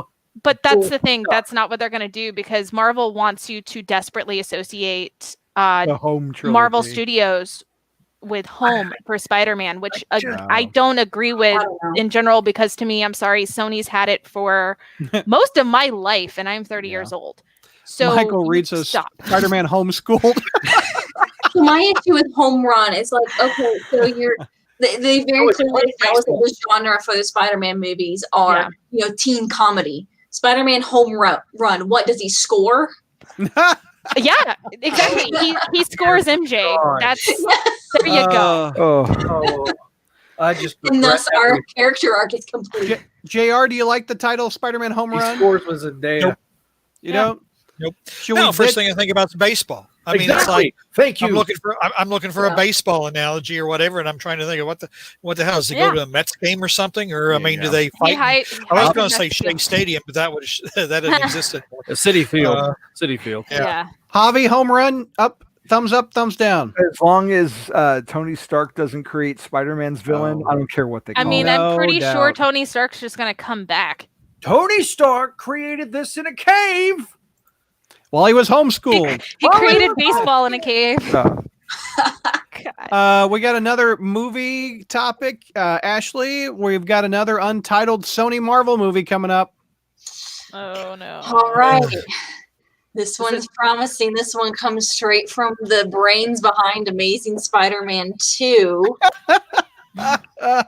Which one? So, we all know that Sony has its own special Marvel Cinematic Universe with unforgettable titles like Venom, and then the oh my god, all the rumors about the Aunt May movie. You know what? I would take an Aunt May movie. No. I would be the only one. I don't need that again. With her being the hot thing on her spring break or whatever the plot of. Oh god, no, not that one. No. I want Rosemary Harris to come back. It would be called Spider-Man Nursing Home. Yeah, exactly. I don't care. I just want secretly like going behind to Spider-Man's rogue gallery and hitting them with horses. I don't care. Like I just want something new that's not anywhere related to Iron Man at this point. The Aunt May from Into the Spider-Verse, where she's like, she's like the Alfred. Tony Stark. There you go. Yeah, she's the Alfred. I would take that. Do we? The reason I gave this to you, Ashley, is do you think this is the Black Cat solo movie? I don't believe in that. There is no Black Cat solo movie. They split them up when she was going to do with Silver Sable, and they said they're going to make two separate movies. So I'm wondering, could this be the Black Cat movie that you want? Of Amazing Spider-Man 2? Yeah, I know. I'd be awful. I mean, he did put Felicia Hardy in his movie. Oh, Ashley. I'm just Ashley. So preemptively, we're going to give this a prison ass. Not even a preemptive ass of prison. By the way, in the article, he looks so mad. Sony had no comment about the future Black Cat movie. Because they don't have a script. Okay, they don't have no comment. This is nothing to say about it. This is one of those things where, because we follow this stuff, there's so much stuff that's thrown at it, and I've actually from people that actually read the Sinister Six script, actually said it was going to be. It looked like script wise, it was going to be a really good movie if it was shot right. Yeah. There's so many different working parts that could go in there and screw it entirely up. Right. But script wasn't going to be the problem. It was going to be probably the execution. Yeah. But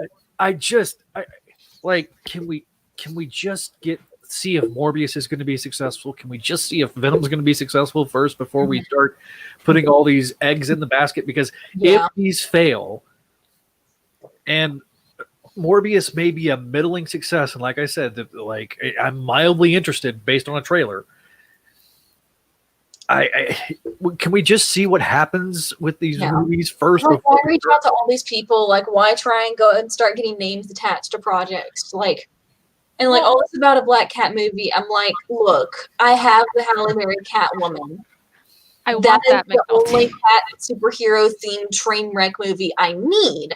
I am fulfilled. I don't need another one. Bob Orkey worked with J.J. Abrams. Javi, take me through. Spider-Man is delayed 5 months. Even before the coronavirus. So the story's a little short, but I brought in some facts here. Oh, good. Good. That's more than I gave Kelly. So once again, and I tried to find if anyone's to blame, who would be the reason for the delay on this book. But issue 4 of Spider-Man has been delayed till April 29th. Now, granted, this was reported before Diamond stopped sending comics. Yeah. So forget the whole April 29th thing, because that's not happening. Yeah. Spider-Man was hyped up by Marvel to be the biggest book. This was going to blow the doors off the sales of the original Spider-Man #1, of the adjectiveless X-Men #1, and they hyped it up with a countdown, a daily countdown that's that had right. people I remember that countdown, speculating like crazy. And when it got announced as a J.J. Abrams book, the internet said, Yeah. We thought it was going to be Spider-Man 4 with Tobey Maguire. And true to J.J. Abrams, he likes to do his little magic tricks and his twists. They killed Mary Jane off in the first couple pages. So I hit over to, before I get to that, issue 4, allegedly April 29th, but that's not going to happen. Issue 5, still listed as May 27th for now. But, I mean, this story is already out of date because it's not going to come out then. Yeah. But I did a little digging on ICV2 on number-wise. Because this has not been, to my understanding, a much beloved book on the crawl space. If you're a Patreon member, you've seen everyone's thoughts on these issues. And it's not a much loved book by anyone I've talked to, anyone I know and I've seen. Look, I'm going to review this turd on the front page of the crawl space. I've had to review this turd on satellites. I can tell you with conviction, it is the Get Craven of the 2010s. No, Kit Craven's better. Kit Craven's better. Get Craven may be better. You're right, Brad, but I'm just waiting for the end. I don't think Get Craven had numbers like this. I pulled some stats. The first issue, which came out September 18th of 2019, was ranked number 2 for the month and sold 156,000 copies. Or ordered. Ordered. Now, granted, there were like 85,000 variant covers, but issue 2, which came out October 16th, so on time, bumped down to 61,000 copies. So it lost over half. But again, that's standard when you have normal. All those bubbles. Yeah. It dropped from number 2 to number 22 on the charts, which isn't a bad spot at all. Issue 3, and here's where it gets dicey, came out December 18th. So we already lost a month there. That book sold 54,000 copies, but it was number 16 for the month. Now, if we look at Amazing as a comparison, in September, Amazing 29 was ranked number 17, and number 30 was ranked number 12. Number 30 was an Absolute Carnage tie-in. That sold 80,000 copies. In October, Amazing Mary Jane #1 came out, was number 6 at 116,000. ASM 31 and 32 were 14th and 15th respectively. So that put them at 75 and 71,000 copies, which for the month of October, that actually Amazing sold more than JJ Spider-Man. Yeah. In December, we had Symbiote Spider-Man #1, which was number 7 at 71,000. ASM was 35 and 36, which are 2099 tie-ins, and were numbers 9 and 11. So looking at Spider-Man, even those ASM issues, which were 2099 tie-ins, and I didn't care for them, sold more than JJ's book. Yeah. The retailers like Eddie have to order these 3 months in advance. Yeah. So issue 4 should be the one where they find out if what the readers thought of it. Yeah. Yeah. Like the retailers. So the retailers are probably going to order a lot less of this book on issue 4. February paints a different picture. We had Gwen Stacy #1, which was number 4 Yeah. for the month at 68,000. And we had ASM 39 and 40, which was number 6 for 39, and number 12 for ASM 40, which sold 54,000 copies. So if you look at ASM in February, it's selling right about where the 3rd issue of JJ's book is. Yeah. So it in no means, well, it may not be a fan favorite. It's still selling almost what Amazing is, but it's not doing what it was designed to do. No, but also, like, I also think even taking that away and just looking at the delays and looking at the situation, I really, really feel like it was a kid who wants to write comics went to his very rich father and asked, can this happen? And they somehow made it happen, but he doesn't have any experience writing. He's never been in this situation when he should have really just gotten in some kind of internship. Oh, and it's we saw the last intern that became a Spider-Man writer. I know, but you know what I mean? Like, this is something Maybe that someone could have redeemed the Marvel interns. So do we think it's definitely the writer delaying this? I think so, and I think so, and I think we'll find out later that because all of the comic reviewers or the gatekeepy comic fans are they tore it all up and it hurt his self-esteem, and he then started second guessing the story, and that's why he had to delay it. Like, I can just see that now, and I don't like that aspect, because the thing is that we're coming from a thing of, this is a published piece. Right. It did not feel it did not feel polished. It ultimately, like, and I've stated this before, it's like, if this was a fan fiction on fanfiction.net and it's full of stories like this, this would be fine. This would be great, be average, and it wouldn't get that because it's a fan story. But Kelly, here's the thing: this is an out of continuity Spider-Man story.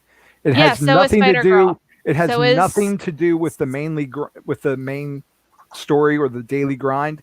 This shouldn't have been given a green light, a solicitation until all 5 issues were done and in the can. I so agree it could with come you. out, because now who cares?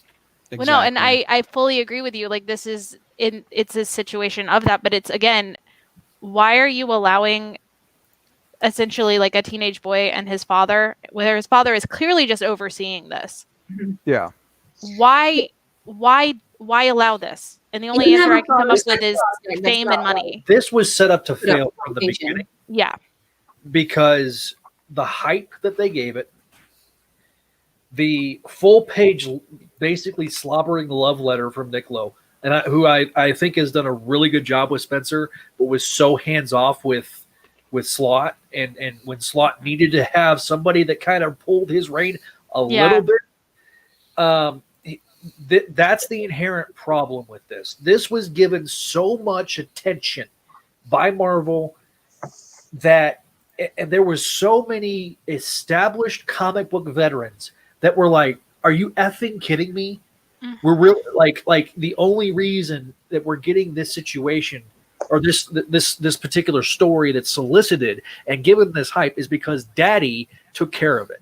And that, to me, is, we've called it spider nepotism. We call it Abrams man, because that's what it is. And I hate it for this guy that this is his first major published work, and we're crapping on it, but it really, the weight of the hype has to match. You better deliver a quality story, and it just doesn't. And to me, it's the thing is like, yeah, he's a teenager, but it was irresponsible of Marvel, to really do this like this, to someone who clearly still needed to learn. And JR, we haven't heard it. It's not benefiting him at all. Yeah, JR, no. what are your thoughts? We haven't heard anything about you on this topic. Well, I became so disinterested in what Marvel is doing. I mean, but this is another example of them. Well, not just even Marvel, but just the comics industry, just gimmickry. I mean, this is nothing but gimmickry. It was, and again, I hesitate to talk about things like back in my day, but when you think about it, back in my day, the stories all meant something. I mean, you didn't have all these, continuity tales unless it was in What If or something like that. And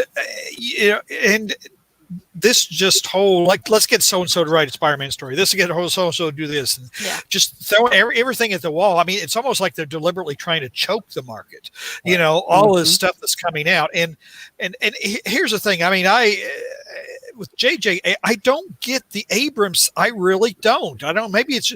I mean, he did revitalize Star Trek. Yes. But here's the thing. What happened was then it immediately started going off the rails with Into Darkness. Yeah. Because whatever the JJ Star Trek, without getting into it, Star Trek needed some new whistles and bells. It kind of needed some flash and flare and to get people interested in it again. But then they waited 4 years. They ripped off half of Wrath of Khan. They completely mishandled the Khan thing. I mean, here are people who were paid zillions of dollars, and it was amateur hour. And look at look at what happened with Amazing Spider-Man 2. Amateur hour, the same bad robot stuff. Right. Star Wars. I mean, bad robot is bad news. Why do they keep going to these people? And look what happened to Star Wars. Well, look at Lost. Like, Lost was a great show for 3 seasons. Then jumped the shark, and then jumped, They do so well on. It's almost like the Bad Robot has become the Dan Slott of film and media. In terms of they have really good ideas. They have really good ideas on paper, and then when they go to execute it, they have a couple of hits, like Star Trek, like Force Awakens was like very much the same thing, and then they keep getting more and more creative control, and boom, it goes off the rails. I think there's a school of teaching. There has to be somewhere in these script writings in some kind of movie school where they're just going off on, hey, you need to give us what is so marketable. Who cares about the story? Who cares about the impact? Market these scenes. We need to sell this product. I've talked about it, like Slott being obsessed with Moffat from Doctor Who. Yeah. And I feel like in Doctor Who, Moffat's the king of a good scene, but the story itself falls apart and can't handle it. And all of a sudden, like, once I realized, oh, Slott's a Moffat fanboy, all of it made sense because that's how he writes. And I don't necessarily think that like Bad Robot's team does that, but I do think that like they think of they have a really, really great scene they want to get to. And then after they get to that one scene, they don't know what to do to get to the next scene. Yeah, there's no segue. I think Exactly. Speaking of, go ahead, Ashley. It's definitely an issue with like, I don't want to say inexperienced, but like inexperienced and high visibility writers where there's a writing podcast I follow where they have like the perfect phrase coined for like that neat idea you have that forms like the foundation of your story. And how I can't remember, it was like not a gotcha because it's not like I can't remember what it is, but it just like perfectly encapsulated like that neat idea you have, and that's what like fuels that's kind of like your central idea and what fuels your passion for it, and kind of like what holds your attention to it and makes it so interesting.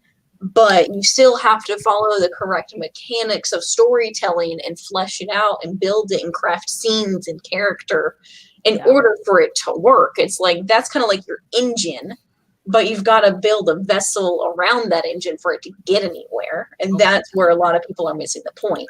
Yeah. Thinking And of with me, Abrams, it's the mystery box. That's the thing with Abrams. Yeah. It's Yeah. mystery box. And the way it really went off the rails was like the whole idea with Khan and Into Darkness was the mystery box. Who is this guy? And Yeah. it was ridiculous because everybody wanted to see Khan. Why didn't you promote Star Trek's greatest villain returns? Why did he have to be in a mystery box? You just sit there and you go, what? So I try to do segues off of what you guys say, and Ashley just said meat idea or something like that. Oh God. So this God. is Rick Remender meat idea for Spider-Man. How was that? How'd I do? So Next topic, Rick Remender's Spider-Man pitch that was rejected. Take me through that, Zach.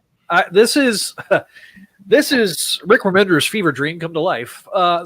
Rick shared this on his social media, and basically the concept is called Pandora's Box. Now he had a concept for a Rocket Racer series that evolved into Agent Venom. Now his Agent Venom run is highly regarded as one of the better Venom runs in the last 20 years. Yeah. And probably the second best outside of what we're getting right now. So Pandora's Box basically was the corporation, the evil corporation, that created the machine that created the irradiated spider that bit Peter Parker in 1963. They decided to do some gene splicing, and we get Of course they did. red ant, a parasite worm, a toxic beetle, and a black wasp. So they get some volunteers, and they become these horrified, monsters. And so they go. So apparently, the lab was in the sewers right next door to Dr. Vermin. And Vermin, like they have like segmented part of the sewers. Here's Kurt Connor's section of the sewer, and here's Vermin, and then you have these bastards. And so,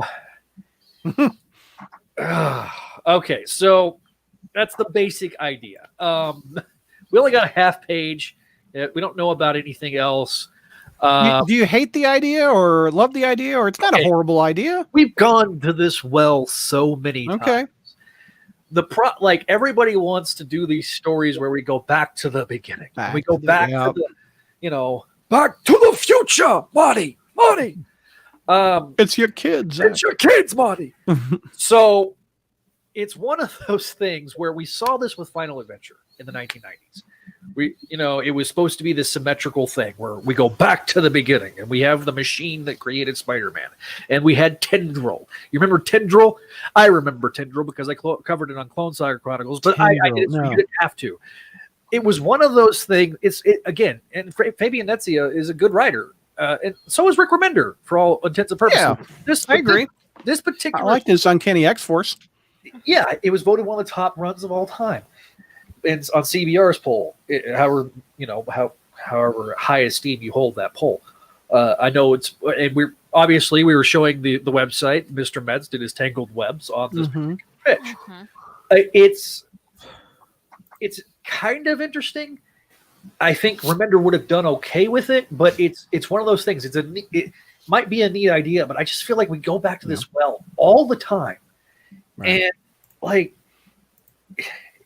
it instantly ages the story, right? Because we know he gets bitten by a radioactive spider. Okay, fine. We just suspend disbelief. But we've evolved in the last 50, nearly 60 years. Mm-hmm. I get you want to add gene splicing to it, but no. Yeah. We don't need. We already had a wasp-like character in Spider Wasp, right? Yeah. I don't need these villains. And so it was easy to see why it got rejected. Yeah. Especially, it's curious as to the timing of it. Would have been in a limited series. Would have been in Brand New Day Spider-Man. No, it's ASM. This was one of those things where Wacker's like, give me anything and everything, and we're going to throw it in ASM to keep the trains running on time. Yeah. Without a overall hierarchy. That's why I remember I went back and listened to some of the big time episodes where we were kind of like, oh God, thank God we have one person, one voice. This would have been just another muddled. Yeah. It's a story, it's a limited series disguised as Amazing Spider-Man. True. Yeah. All right, JR, They asked for it. They asked for Spider Crime, and Here I'm we giving it to them. Let's take a look. More Take like me through it, spider JR. Oh morons. goodness. Spider All right, Woman by J.R. we are not Okay. we are in Satan Valley, Arizona, Pinal County is what this is, and here is this bozo And walking Hungry through a- Howie's. and it's like there's nobody. First of all, the guy. Wait a minute, aren't they supposed to be making pizza? Where are these guys? It's a pizza time. Come on. It's like, wait a minute, where's the pizza? Where are the employees? What? Where's anybody? Oh, there we go. Get in the back. So basically, he finds these guys. They're probably smoking weed in some room, and Yeah. I mean, just come on, look at them. They're probably out there smoking. Come weed, on. Come on. you know. I can tell you what happens. Don't defame. And the guy just, okay, sorry, dude. It's like, the guy's laying down. It's like, well, hell, I wasn't working anyway, so I just might as well lay down. All right. You guys get in the back. Get in the back. guys. It's like, okay, guys, I want you to dance. That's what I kind of want to. Wait, did he take the? Oh, he took the lenses out. Oh yeah, he. Well, you little can't see out of him. Yeah. You can't see without him. Yeah. So, he obviously, the guy's saying, okay, I want that weed you're smoking. Well, they must have smoked it all out. And then he runs out. It's like, oh my God, I already got to go to the bathroom. That's exactly what it looks Oh, like. wait a minute. What was this that just fell down? Crap, I Is gotta this the go. trash? And so now we're, It's a Oh, fan. take the trash can over. Yeah. Oh, it is Yeah. trash can. I thought it was a fan. but that's exactly what it looks like. I don't see a robbery here. I mean, I just see a guy walking in, a guy walking in, not seeing any employees, finding out that they're smoking weed in the back room. They're not making pizza. He asks them for some weed, and they say, "Well, sorry, man, we're out of it. We don't got no weed anymore." And so he gets pissed off, and then he looks for something else to rob. Do you think he has a gun? Actually, Right down that floor. hidden? So he looks for something else to rob. Okay. But then before he finds anything, he's got to go to the bathroom and he runs out. So, Okay, that's Do what you I'm- think he's packing heat? Do you think he's got a gun? He did flee the scene with $300, according to the news story. He did read the news story. He's probably got a gun, just like Woody Allen had one, and take the money and run. He had a gub. Dear God. But yeah, it said the man fled the scene with about $300. Now, see, he's only like. Deputies say the man may have had a handgun tucked into the front of his waistband. Yeah. Yeah, right. I would have liked to seen one of He these. may have had an airsoft gun tucked in his waistband if he had a gun of any type. I was about to say, I would like to see one of these weeded up teenagers go, "Hey, man, you don't really have a gun, do you?" Boom! So that would have been awful. Then they wouldn't The be able to show the story there. Yeah. The suspect was described to be between 5 feet 1 inch so really it's Wolverine, probably. Logan wore He should have wore a Wolverine mask instead of a Spider-Man mask. So really what the story should be, instead of, anyone who has information about the identity of this wall-crawling arachnid is advised to call blah, blah, blah, blah, blah, blah. What they really should do is say, you know what, here's a mistake in the gene pool. Anybody who happens to see this guy, just do it quietly, do it neatly, don't make a mess, and don't leave us with a lot of paperwork. Just take him out. Jonathan says JR should represent him at trial. There's a horrified look behind me right now. Adam says this is like the Spider-Man mask killer from the gritty Brand New Day. Oh my gosh. Jonathan Why? also says JJ was right. He's a menace. I just want to state that I'm pretty sure Mark Lamb was the sheriff in Veronica Mars. Oh, that's So what? Also, if you're gonna rob a place, Hungry Howie's Pizzeria is like on the totem poles of pizza chains. It's like just a below. I've never even heard of Hungry Howie. Yeah. Hungry Howie's Places is aren't like good places to rob. no. Hungry Howie's is like if you want to go to Chuck E. Cheese, but not Chuck E. Cheese. Oh, If you want to go to Chuck E. Cheese, it's and not cardboard get with made ketchup. You're not Yeah. getting made fun of for being the only adult there. Like you just want to go I've get some never Chuck E. been Cheese there. pizza. So, in other Spider news, Spider-Man exposes Hang on, I'm himself. going to take this. I'm going to take this story. There it goes into the shredder. Okay, great. All right. Also, God. All right, Come who has the expose? Oh, is it? Of it course, JR? it's JR. Yeah. All right. Spider crime. Here we go. Oh, All right. Now, see, I don't understand how this works, and I'll have to do some illustrations here, boys and girls. Here is the story. The story says the story says a driver dressed as Spider-Man exposed himself to a woman at a traffic light. Okay, last week in Molasses, Virginia. Okay. Now I'm trying to think. Well, he ran out in front of the car and danced around and kind of wagged, and that was it. Well, a 44-year-old woman reported the incident Friday morning at the intersection of Sudley Road and Sandra Bullock Drive, I guess. Anyway, the woman told the police she was right stopped next to the Golden Corral and the Cracker Barrel. See, here's the thing. It's like what they put the map up there. It's like what people are going to go there as like a tourist thing or something. Hey, let's go see where the Spider-Man guy exposed himself. But it's like so the woman told police she was stopped at the intersection when the man dressed in a Spider-Man costume in a 4-door sedan next to her. Which, I mean, this tells you how old the guy. I mean, guys like me drive 4-door sedans. All right. Okay. This had to be a middle-aged dude doing this. Okay. Yeah. Anyway, it exposed himself while making an obscene gesture. Police said the man then observed the woman in the car next to him, rolled down his window, further exposing himself. The victim drove off when the light changed.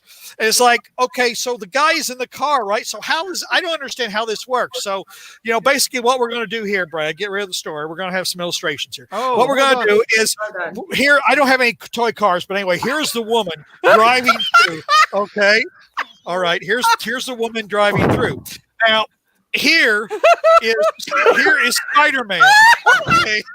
So I'm thinking how is Spider-Man doing this while driving? I mean, he's at the like if he's in the seat, it's like what does he do? Kind of stand up, and say, "Hey, look at me," and it doesn't say what he exposes. Does he expose this? Does he do that? Does he do this? I mean, I'm really understanding. I'm making sure Mayday's eyes are also covered in this because, man. So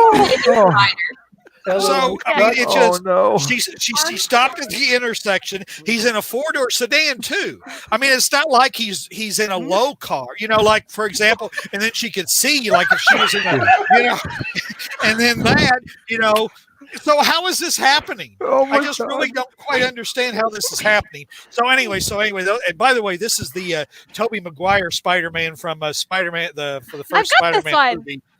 But this one cloaked. Why you gotta ruin something like that? This is where he needs to be. Yeah, that's what it looks like. And this is what you want me to take his mask off, and you can see that it's. So anyway, there we go. Anyway, so like she drives. Oh my god! It's what? So there we go. Oh my god! Non-PC reenactment time with JR, says Adam. Okay, we need to find that video of Florida Man where he was driving while standing out of his like Jeep or whatever it was. Oh yeah. Because that's now all I'm picturing this guy with just a Spider-Man mask, and like clearly maybe he listened to our like watched our giant YouTube wiki show hole and decided to follow that Florida man's footsteps, only naked. That's what I'm picturing. Like Jonathan was here, and he was standing like this. Exactly. Why? Toby can never keep his mask on. Now I'm what did we do to deserve this? What? Oh, picking a box. See, now I slightly also need to like strip my Toby in solidarity. JR needs a box. Okay. Venkman, you put the web shooter in a box. Hang on. Venkman, what did we deserve to do this? You have only one person. You shouldn't be asking me. There's only one person responsible for this travesty. Why? This one man, because one man who has his own version of what funny is. He's the one who dictates. This is how low we've gone, Douglas. We used to be a highbrow. It's just me, right? I'm the host. No. This isn't even. Look. This quarantine has been hard on all of us. We have all gone mad. Okay, how do we top that one? Who's got something else? I got to go to JR one more time. We're going to talk about Green Goblin's ass. Yeah. All right. Spider-Man's butt has become a meme for all. Now, what this is for whatever reason, somebody thinks it's funny to put like have the Green Goblin be in something and Spider-Man be in something like. Well, actually, you know what? This is missing something. Oh crap! More props. Hold on. I'm excited. You know what we need to do here? Okay. All right. As I do that story. Oh no! Oh my god! It's like a flight. It's the flight of goblin butts. If you're listening to this on I am iTunes, so excited. I feel so sorry for you right now. By the way, Jonathan says, "Look at the goblin hams." Goblin is thick. Green confirmed. Goblin is thick. Confirmed. No, I just saw CNC, guys. Oh God. Adam's JR's visuals are a must-see. This is like a dream come true. I never thought I'd see multiple goblin butts in my life. Here we are. Audio Goblin got back. Okay. I pity those that are audio only right now because you just cannot appreciate The level been too long. of goblin ass. We can no longer use prison ass. Green eggs and goblin hams. It is now goblin ass. All right, take me through this visual aid, JR. First of all, if Zach's woman stays with him after this episode, I don't know if I feel sorry for her anymore because obviously it's like we have given her. See, we've tried to protect you, Sarah. We have given you every reason to realize, to come to your senses why you shouldn't be with this man. Zach didn't pose his Make fingers like the that. goblins twerk. Oh yeah, JR, you have a request. Make the goblins twerk. Hold on. Make them twerk, JR. Work it. Shake that goblin like a basketball. If you don't shake it at all. Go, JR. Go. All right. Okay, JR, to your point, literally, God. you've made this poor woman sob. Like at this point, like I'm either going White to flag. lose my girlfriend, or I will never be on the show again. All right. Anyway, back to his ass. Okay. I really can't. I don't know what I can do after that, to be honest. It's like, for whatever reason, people have decided to take this particular scene and turn it into memes where Spider-Man is represents somebody's anxieties or that they're running from, and the Green Goblin is whatever they're running from. Like the Green Goblin is my anxieties and fears. Spider-Man is me. Green Goblin is financial responsibility. Spider-Man is the bowl I loaded, which I'm not sure I get that. That was smoking, JR. Yeah. Me at 3 a.m. Yep. The shredded cheese in the fridge. Yeah. Hey, I like how we have to explain weed-related anything. The fact here we go. This is one. I understand this one. The far I put out in the room. Me.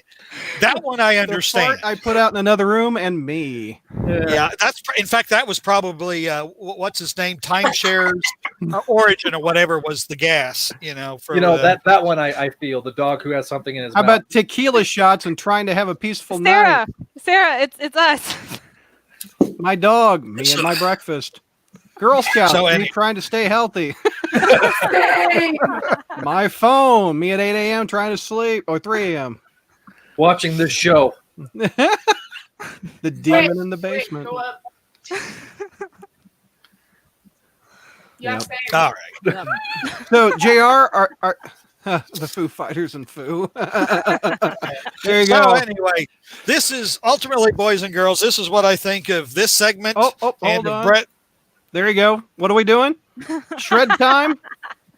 JR finally realized that we had to do something against these god awful funny shit that Brad tries to bring to us. No doubt. And the shredder is a perfect encapsulation of that. I thank you, JR. We have a request, by the way, and it's mainly Douglas considers bringing the funny. Yeah, that was okay. Let's bring the funny one more time. I want to see Goblin ass. Hold him up. Hold him up. There was one last time. a request. There One was a more request. time. There was a request in the comments for you to make one of them at least do the Macarena.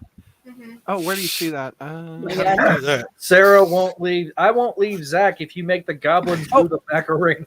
Here, real quick, JR. Hold up the goblin ass.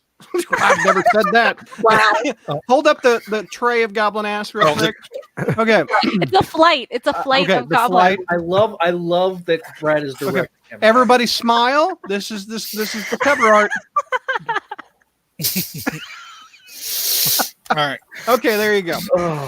Oh, This Spider George, News is George, going if green you're ass watching wild, this right wild, now- why? It should all be about webbing ass, guys. Oh my god. George, if you're watching this right now, I understand why you didn't show up for this. Anthony says, "Oh my god, look at that goblin's butt."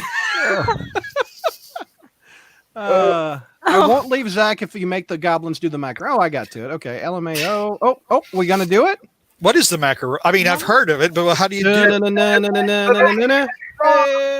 Macarena. Come on, Javi, you can do it. Oh, hold on.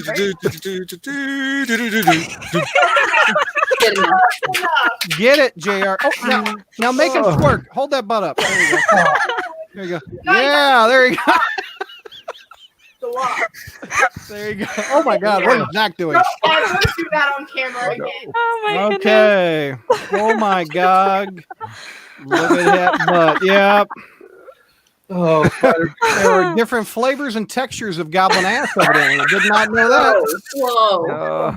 Okay. Wow. Hey, Who's welcome here. next? She's Who's goblin, next? standing goblin ass. You know, What story is next? Kelly, let's take out the We're- trash. Hold on a second. Let me get this. We're up. gonna end this on an uplifting and No, I still got positive more note. stuff. Oh, we there's- do? I think I've got a story. And Okay. Yeah, you, okay. All right. Yeah. Kelly, well, Trash Man, Spider-Man, take me through it.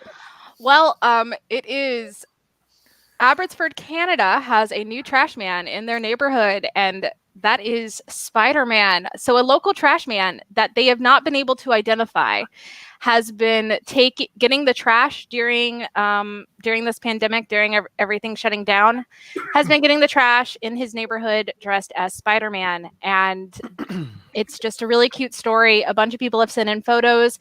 And I really appreciate the ending of it, where they quote J. Jonah Jameson, but as John J. Jameson, to get me those pictures of Spider-Man. Spider-Man. So I Nice. appreciate it. It's very, very adorable. That's and cute. if someone knows the identity of that Spider-Man, Abbotsford News really wants to know. Nice. This is how you know that we have reached a slow ass news day when there's actually an article on a legitimate news site of men in Spider-Man costumes, and this is like Brad Douglas's like fever dream. Like we finally have reached. You know, the I'm going apex- nuts, baby. The apex of his Google alerts has now. They are blowing up with all this Hey, craziness. look, you dress for the job you want, Yeah. not necessarily a job you have. And this is the perfect time to do it because it's an essential job function. They're not going to fire that guy. He's got to pick up the trash. You can't fire Spider-Man. Exactly. Yeah. Adam says Norman's never coming back from his treatment by JR tonight. We talked about goblin ass. There's different flavors. Savory. God. Say it. It's not over. Hell no, it's not over. I got about 15 more of these. Will this trash Spider-Man takeover slots run? It'll probably read better. Okay.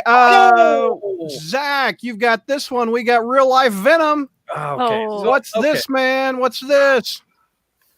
Okay, so like somebody on Twitter sees this gobbledygook and is like, "Oh my God, Venom!"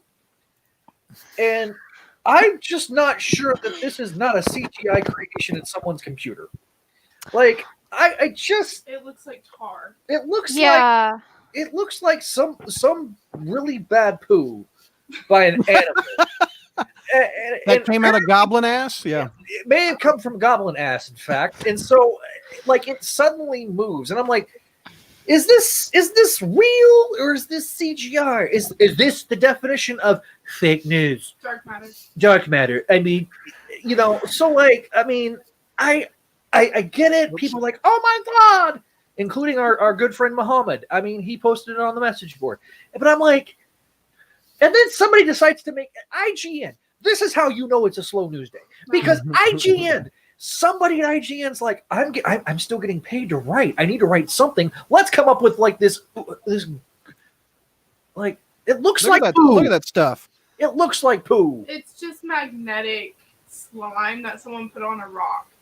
I guarantee you, that's exactly what it looks like. And this is what COVID-19 has done to us. We've got this board. Also, this particular video clip ran circles during Venom's promotional period, and if I'm not mistaken, it is technically just like, I mean, it's slime is what it is, and it's like reacting to the heat on the rock. Yeah, if it's I'm like not a mistaken. magnetic slime, and it's reacting to the heat on the rock and the metal from the sword that he's poking. Mhm.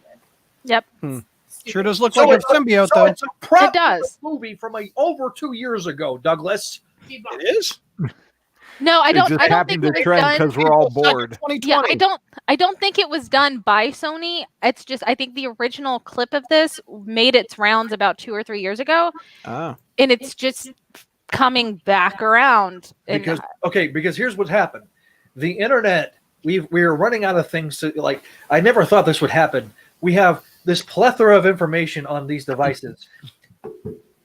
And somehow, some way, we've gotten circled back to things from years ago. I mean, this is not nearly as bad as Ditko News taking place in 1992, but Hey. it is. However, like it's a pile of poo, maybe, potentially. Well, this is what happens when you can't go out and make new content. yeah, Exactly. We have to recycle old content or recycle old fake news. We've come to the end. We've got one left. I started with Javi. I'm going to end with Javi. So- and Tom Holland. To segue with JR, we've got another half-naked Spider-Man. That's I Tom don't even Holland know. right there. I couldn't find out where this came from. Who challenged Tom Holland? Because everyone's got to isolate. Someone challenged him to put on a shirt while doing a handstand. Because, probably Hemsworth. and I'm not even sure really what the original source was because he didn't post it on his Instagram or on his Twitter. But for doing whatever a spider can, he really struggles. Granted, there's no way in hell I'm able to do that. So my hat's off to him. No. Oh, it may have been TikTok. But at the end of it, he challenges Mysterio, possible Raimi Spider-Man, Jake Gyllenhaal to do it, who does it way better than his younger counterpart. Yeah, the old man showed him up. Yep. Yeah. Do you guys And have the the fact- link? Like, Yeah, yeah, pull up the links. I'll show Gyllenhaal. And Brad, It was an Instagram story. I have to say this about Holland: the fact that he's wearing a Yankee shirt should break the heart of Peter Parker, because Peter Parker, as we know, is a New York Mets fan. Yep. And Mets fans absolutely detest Yankee fans because they are, in fact, the evil empire. All right, give the kid a break. I just want to mention that once this started making Twitter rounds, apparently everyone's thirsty comments on this 22-year-old boy made this a sensitive video that you had to confirm your age. Oh, I remember. Yeah. Yeah, legit. Girl, I knew girls from my college who commented on it. Mm-mm. Well, here's my thing. So when he films in Atlanta, there's a particular hotel that he stays at. I have a friend. I'm not saying for this reason, for this story time. Story time. I have a friend who worked in a apartment building of a girl who was in her mid 30s, so she's now late 30s, who decided, because she met a guy at a club who worked at that hotel and was mentioning that he stayed there and what room he was in, decided to sit in the lobby and wait for him and then basically bombard him with her other 30-something-year-old people. And I'm sitting here all I'm imagining is these women were basically the age of a babysitter for him. And they are so thirsty for this boy that they are waiting for hours in a hotel room, not to mention really freaks me out that I can't- literally someone from a hotel is not even keeping security properly and is just telling people his room number. I So sent it these to your stories Facebook, on Brad. Instagram go away after a bit, don't they? They Yeah. do if Okay, they don't so- save them. Yeah. So Brad, this- for a I day. put it on your Facebook on your timeline. oh, you did. Okay. So you I got just- a video of it. Okay, let me find it. I don't know. I think my thing is just because he's so much young, like not much younger. He's like 5 years younger than me. I'm just like he's a baby. He's a tiny little baby, and He's we literally must protect him at all cost. he is literally Sarah's age. Like Sarah's a year older than him. No, he just had a birthday. His birthday, I think, is in November or December. Okay, so he's a year younger Here it is. than Sarah. No, he's actually older than me by like 6 months and 4 days. Okay, let's take a look Alright. at Gyllenhaal doing this. All right, here we go. He's 5'8". I like boys who are 5'8". He's doing it better than Peter Parker, isn't he? Yep. Yeah, well, he was going to be Spider-Man, 20 years Oh, ago. back in Toby's day. JR, okay. I want JR to recreate this. No, that's the last episode. Oh, of JR. wow. I wonder if he's Yeah, got I'm a shirt to work with because he's got a T-shirt and Tom was working with like a A color. jersey. Yeah. Yeah, it was more of a fitted shirt, so that's a Yeah, little. he did. But- color.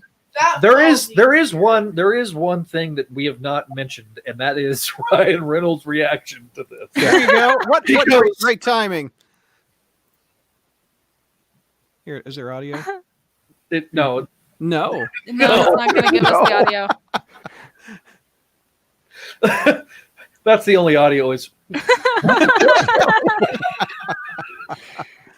like well done, Ryan Reynolds. Oh, that's funny. You are Canada's best export. All right. So we're going to end on a shirtless Tom Holland. Oh, no. We had is he talking this thing? Yeah. No, Yeah. he's like, Uh, well, I got challenged by so and so, and I'm going to do this challenge. I'm going to do this thing, British accent, man. and yeah, British accent. like the first arm goes really well, but then the second arm. I love how play by. Okay, I will say compared to Jake Gyllenhaal, he's doing a more vertical yeah. He's handstand, whereas Jake was just might have been Well, he's bracing himself more against the wall. Well, Yeah. this is like the first like superhero that's like my age. So like this, I obviously relate to a bit more than I did to Tobey Maguire or anyone else for that. or matter. Garfield. Huh. So All right. yeah, this is again. If you're listening to us in the audio version, you're You need to go see the video. missing Yeah. the visual aids, especially JR. shirt with Tom Holland and JR's asses. By the way, Jonathan says JR is making new content with Goblin Ass. Is what- like if that doesn't become a meme, like a meme worthy type of thing. Neil, Yeah. where's Neil? Neil, we need you to start working on this immediately. yeah. I wanted to see a Mad Goblin redesign of the front page. Oh my God. I'm just The asking. Flight of Goblins. Yeah. Any butt shot of the Green Goblin in the comics, we need. It's not something we wanted, but now it's something we need. Vickman, no, we have reached the end. All right. Let's go around. Final thoughts. Hobby, what's going on? Final thoughts. What'd you think of this show? It was a lot of fun to do my first news show. Yeah, you dressed for it. So dressed up. You're way overdressed, bro. There was, I'm not sure how much more news we're going to be getting in the months ahead, but it was a good time. I can find it. Yeah, What Brad fine was news. News. everyone, please stay safe and stay isolated for everyone's protection. No doubt. Ashley, final thoughts. I'm gonna go out and say I appreciate all of Brad's funny stories because Aw. they bring a little light after all of the uncertainty and darkness with how Corona is affecting everything and what we may or may not have in our lives in the next coming months. So it's nice to be able to just focus on something that's completely inane and silly and not worry about that at the end And of if I didn't bring these stories, we wouldn't have Goblin Ass like we did this episode, Yeah. We have Zach. Final thoughts, Zach. Listen, if you're not if you're listening to this in the audio only version, you're missing out on a lot of stuff. But be sure to follow us on Facebook, Instagram, and is the Twitter still up, Douglas? Yeah, it is, but it doesn't sync to Facebook, so it doesn't get touched very much. Okay, so to follow us on Instagram and Facebook, also on YouTube, and at patreon.com/crawlspace. This was, we've been doing like live streams of stuff on the YouTube and Facebook. So go check those out. There's a lot of entertainment there as well. We've been trying to bring a lot of fun in these very, very dark times. And so hopefully if you like fun, if you like bring in the funny, if you like goblin asses And really cool people. and really great people that just have a passion for a character, but have a real, this is where the community is going to come together in these times. So be sure to go to SpidermanCrawlspace.com. Go to Spidey.com too. We have a bunch of shows over there too. And so we have a lot of content available in these times where you have nothing to do but sit on your ass at home. Stay at home unless you absolutely have to go out for your job. And listen to 600 podcasts. And we got 600 plus podcasts. We've got, I mean, if you include all the stuff at Spidey Dude, we got like 40 podcasts of ASM Classics, 30 of the other two of my other shows, and 75 almost of Clone Slayer Chronicles. So you've got hours upon hours of content. And eventually, one of my other things that I'm doing is I will add up the amount of hours of content for Douglas to mull about his life choices. How many hours I put into this? This is crazy. Yeah. With you all. Let's go give JR the last word. Kelly, final thoughts. I really enjoyed the Spider News. Like, we had some serious content, but we also had a lot of fun. And honestly, I am a fan of playing with toys and seeing goblins twerk. Where else? Where else on the internet? A new crawl space tradition. So I think most definitely no more Ock. I only want goblins. Thank you. No off twerking. No. Man. But yeah, no, I think that this was a lot of fun, and I hope people can just enjoy a little bit of light. Yeah. Wash your hands. And wash your hands. Especially please. after touching goblin ass. Vampire Speaking of sneeze. goblin ass, JR, your final thoughts. Well, it's time to go to bed. So at my little goblin here. I don't know exactly. So I don't know exactly how I can end it. I never thought that I would hear Brad's choices of what is funny to be a public service like Spidey Dude tried to make it. Listen, this balance, the stuff with Hobby, obviously we spent 45 minutes on it.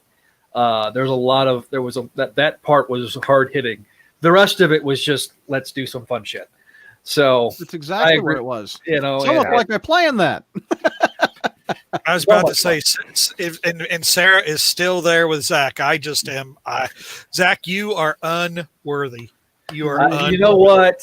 I have an ex-wife.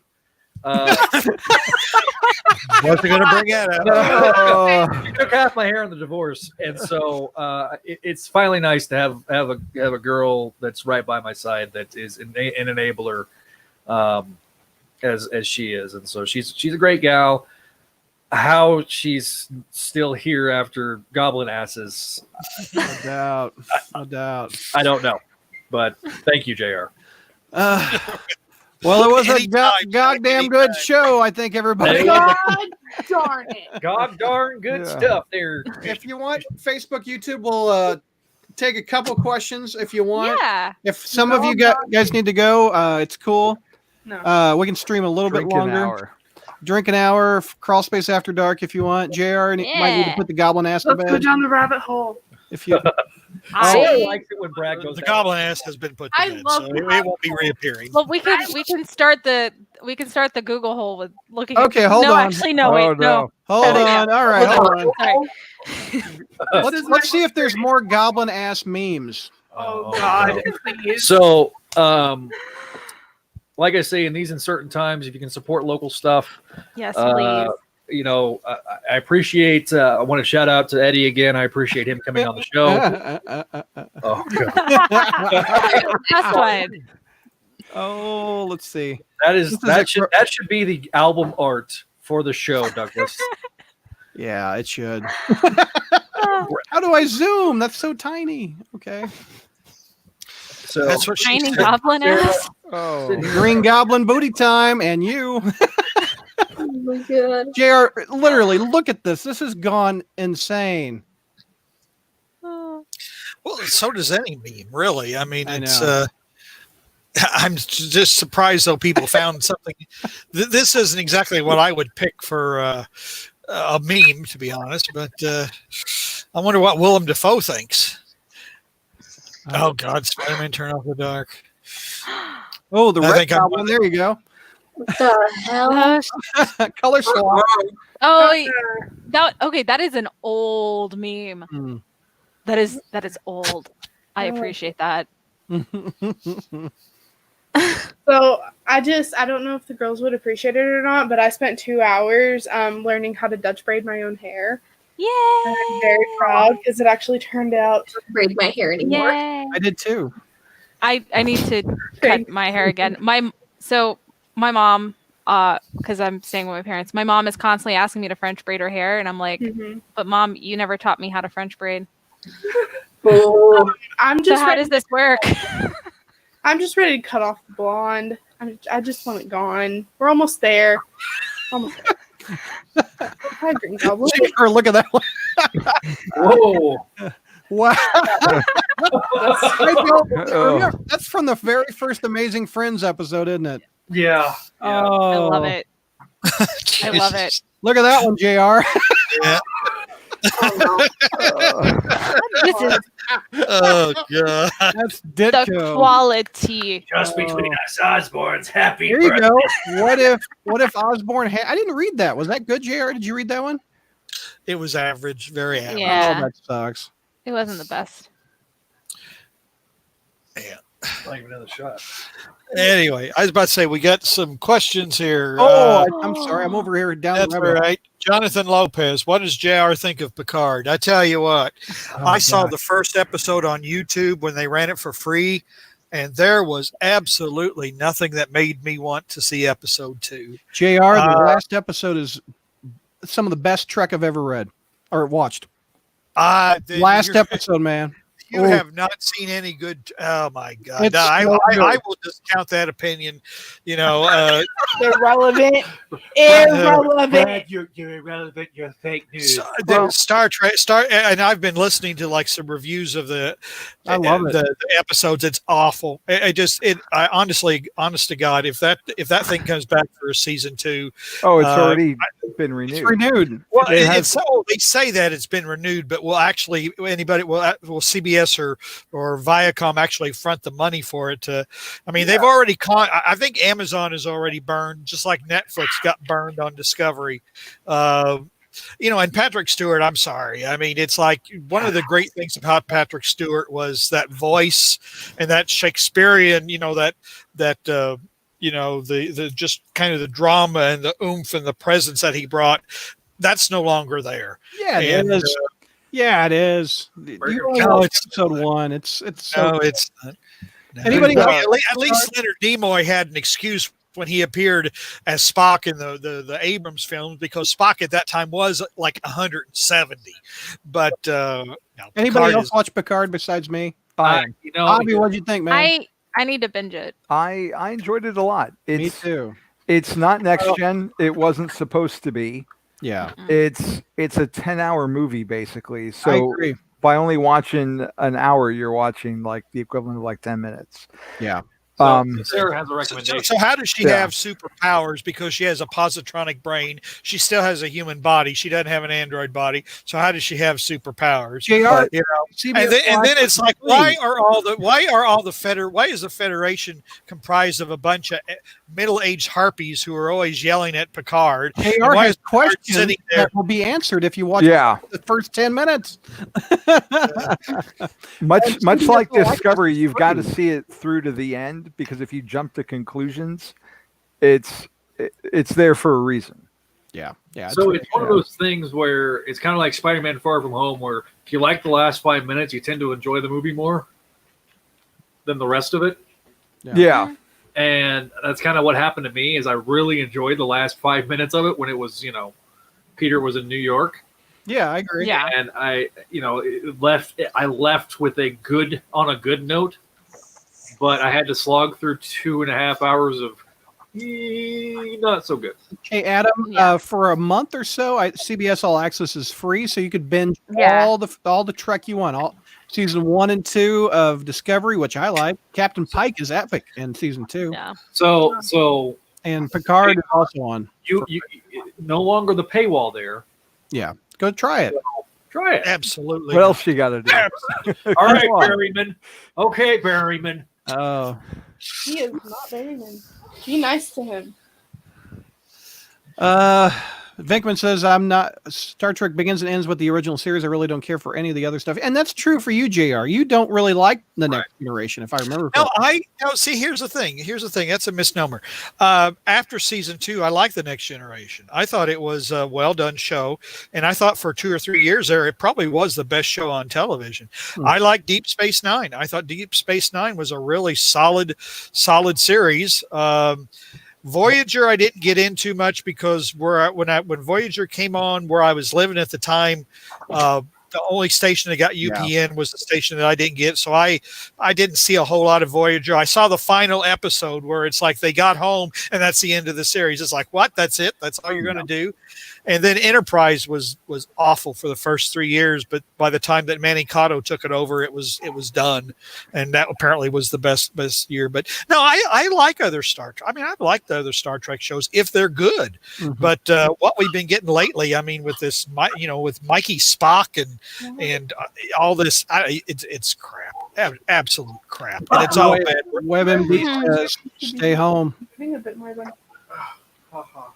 Okay. Oh yeah. Hey, that's Spider-Menace. That's that's Joe. Yep, from our Facebook that posted that. I thought that's awesome. Wow.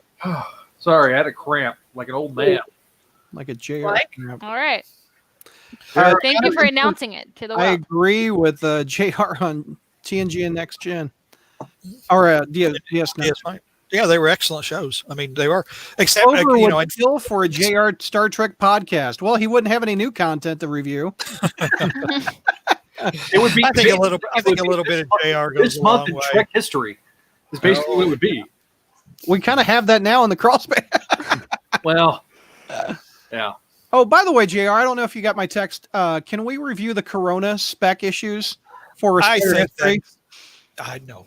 What? Really? Come on, it's so timely. Everybody, so many websites are talking about that. Corona. That's bad taste. Maybe when it's all said and over. Like, then again, like goblin ass isn't bad taste. Yeah, but you have standards. Come on, JR. No, that's a current. I don't think thousands are dying to goblin ass. So yeah. So, hold on.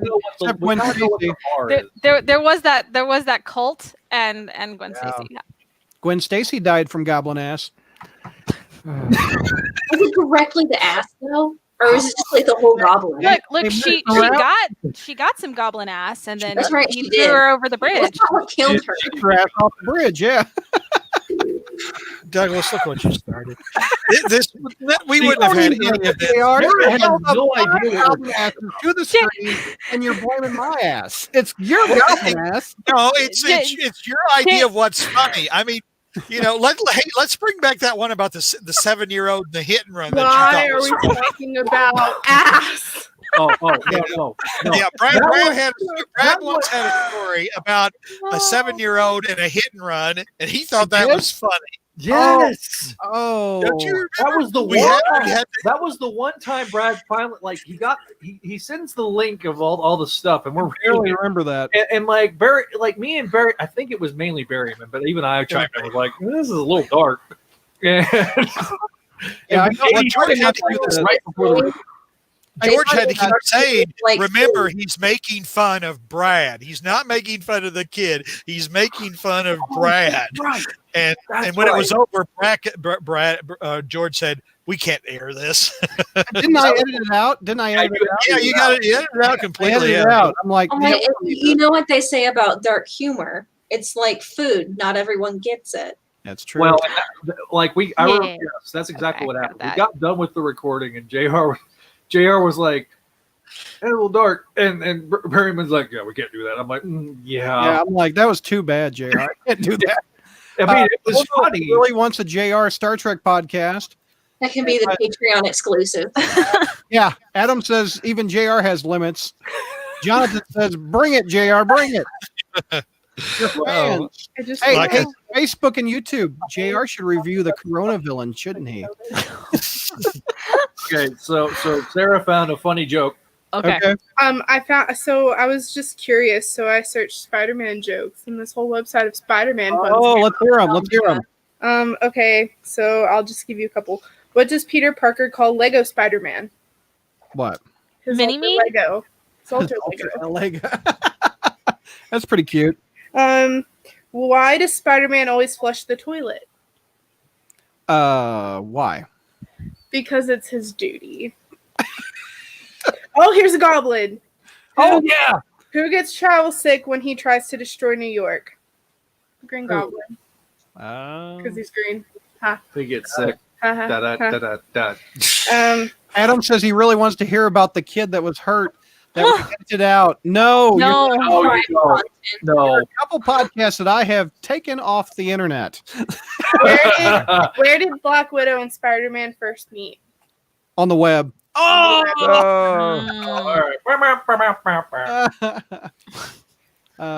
JR, they want more JR podcasting. I second the JR Trek podcast. Spider-Man dad jokes, says Adam. There you go. So JR, I have a question.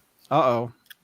Has the wife ever heard? Oh, this is a good one. Have you ever listened to the 600 episodes that you've been on? Not one? Not one. Oh. Does she know you're an internet sensation? I love that you confirm that you're an internet sensation. And she never will. Not that I am. Well, it's like, see, first of all, you have to understand. First of all, you have to understand. My family is utterly embarrassed by me. In fact, I think the only reason they hang around is because they think I'm going to die and they'll get my insurance. Because if they all leave me and disown me, then they'll have no legal right to it when I die. So I think because, like, for example, my daughter is in a serious relationship right now. Yeah, my daughter's in a serious relationship right now, and she refuses to tell her boyfriend about. But her boyfriend heard about the podcast, but my daughter refuses to tell him where to find it. So she goes, I want to see these podcasts, and Rachel goes, no. Does your friends and family call you JR, or do they call you something else? Let's see here. Asshole, dumbass. All you have to do is type Spider-Man and JR in Google, and you got you. Yeah. I mean, it's right there. Or goggle. Yeah. It's goggle. Although I remember one time when I was writing more, and by the way, Spidey kicks butt. If it's not gone, it will be in a couple of days. I suspended it. It's over. No. It's over. It's over. I pulled the plug on it. So what you're saying is I need to go save all the archive all the essays that I It's grew still up. there. I Oh, grew man. up reading these essays. Oh, I still have them. I mean, they're on my hard drive. But JR, put them on the crawl space. I've been after you for years. JR, you kept me company at night.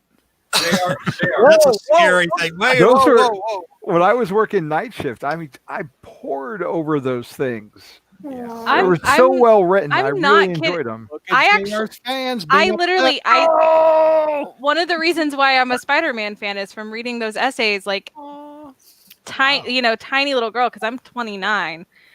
So like way back in like middle school and just before that, like just reading them, like Jonathan says, crazy. put 'em on the crawl space. There was so JR, much put 'em stuff on. that I read and reread as a kid and I was a kid, and I read like your articles, and it let me think critically about the stuff I liked. And some of it was like, oh God, that wasn't really good at all. Why did I like that? But it let me think and reflect on stuff, and it kind of opened me up a little bit.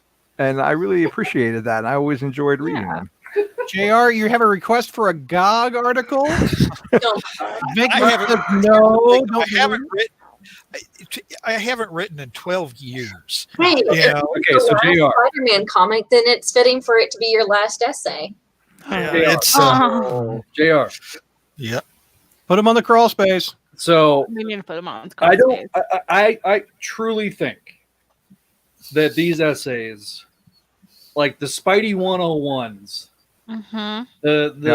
it had to be you, Mary Jane. Mm-hmm. Like those are like to me are such essential reading for any Spidey fan. They really are. Like, I'm not even kidding. Like one of the reasons. Sorry. Because they are so analytical. Okay, the years of Now you're going to make me cry, which you don't want to see that. I cried when he held up Goblin Ass. But the thing is, the site is so primitive. I've never had any time. I spent my time writing, so I never had any time to do the site right. They're all dated. They're all old. They're all dated. And see, here's the thing. When I came up with the site, I genuinely, I mean, it's kind of funny why the site started. The reason the site started was because I was like reading the Spider-Man. Oh, yeah. I was reading like this. Yeah, reading the Spider-Man message board and other things. And I was thinking, man, people really don't get it. They really don't understand this. They don't know where this all came from, blah, blah, blah. And so when I first started, I felt for a few years that I was truly doing something unique.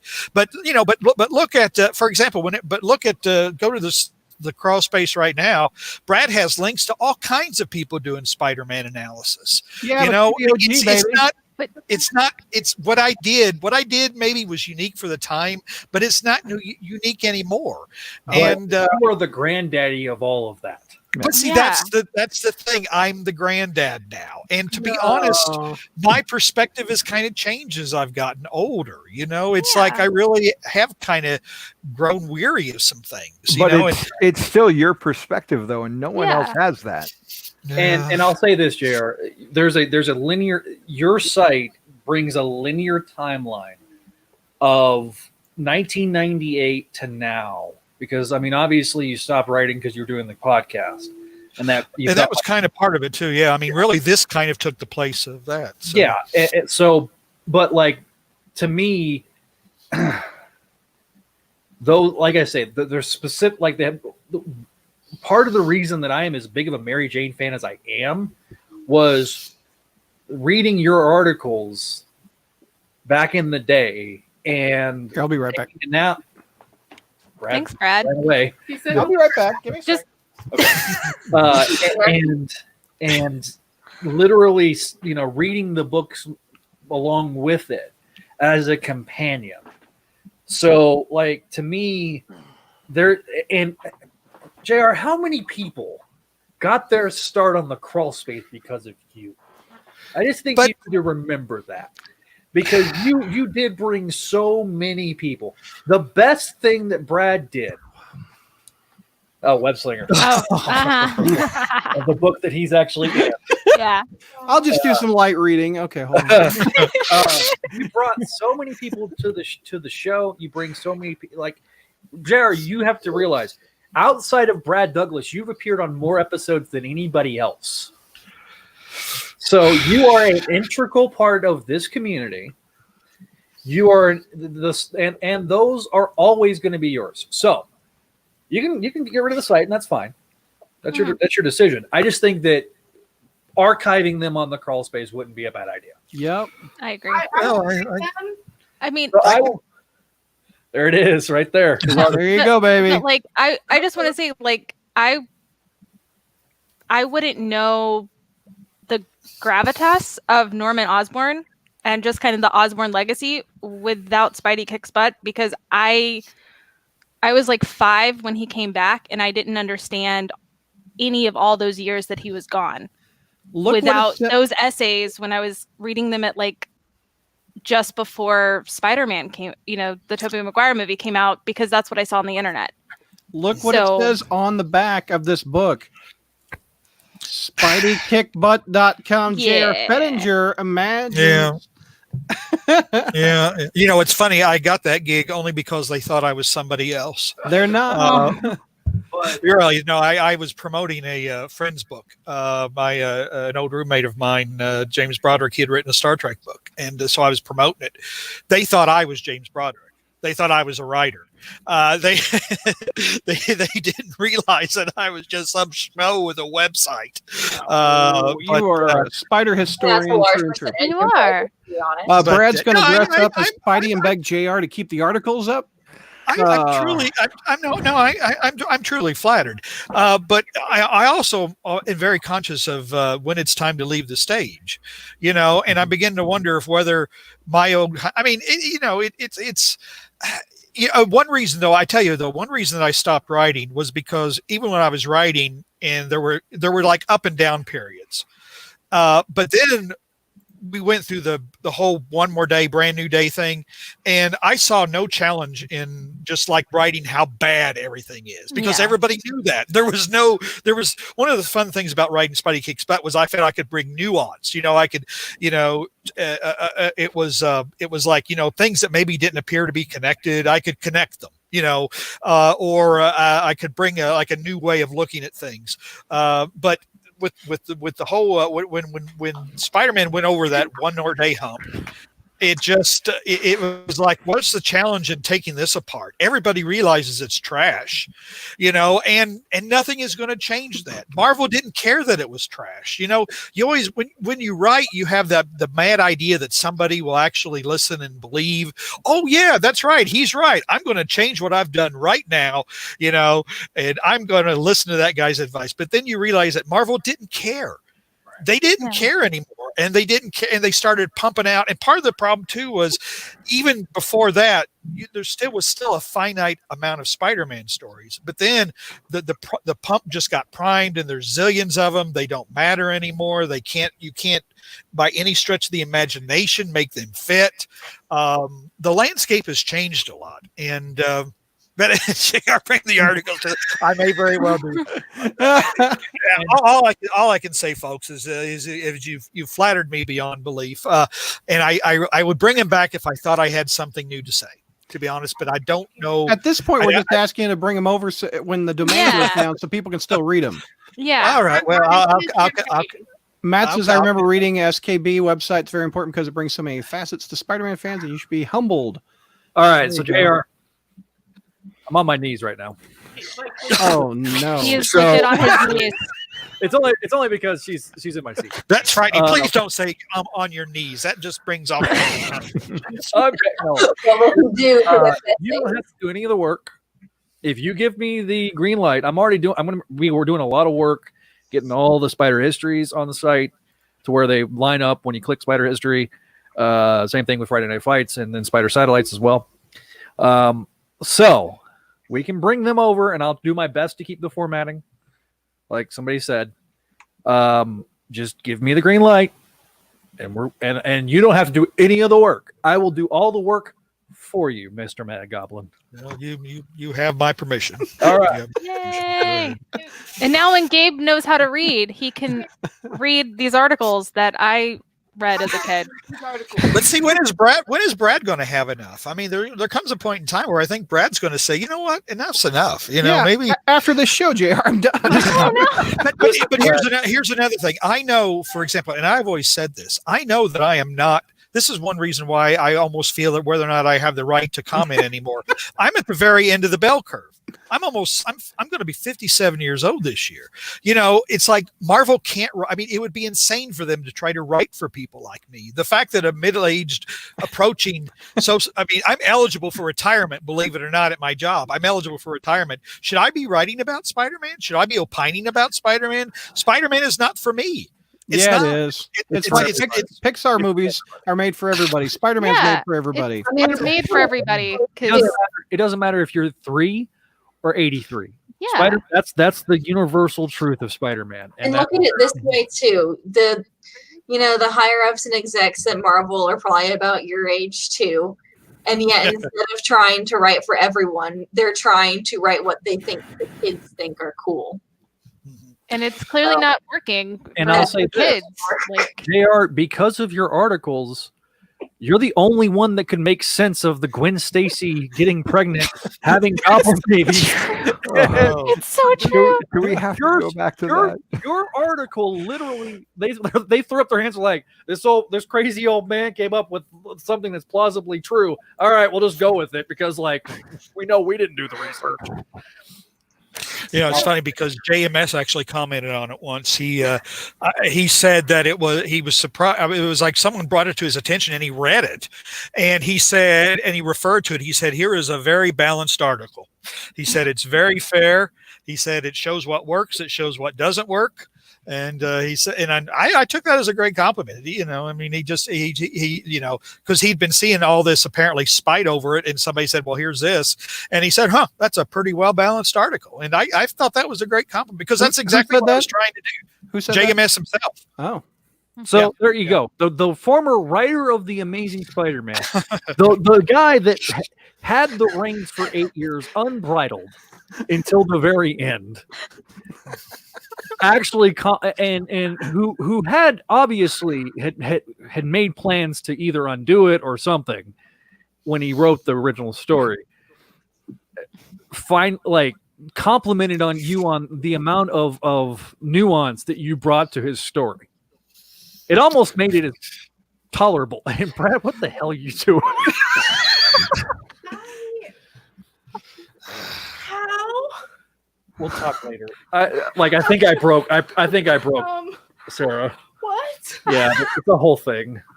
I wouldn't say Jay. No, I wouldn't say that. I wouldn't say that. are you seeing these scrolls, Jr.? But yeah, I see. Are That's not. Most of those people don't even know I exist. I never had any delusion that any of them knew that I existed. Occasionally, somebody would bring up. Now, Lee Weeks wrote me a nice article one time, or a nice letter one time, because I called one of the Doc Ock story that he did with after the death. No. After the Death and Destiny. Yes. I gave that like a story of the year, and so he wrote and he said, "Well, thanks for that." And I think Glenn Greenberg wrote me once, and like occasionally a few people did, but sometimes it was like Roger. I think Marv Wolfman said, "I was never going to kill the black cat," because I said, "Well, here's the quote from Roger Stern." He said you were going to. He said, "I don't know where Roger got that." Thank you. So. Anyway, no, folks, yeah, you made my month.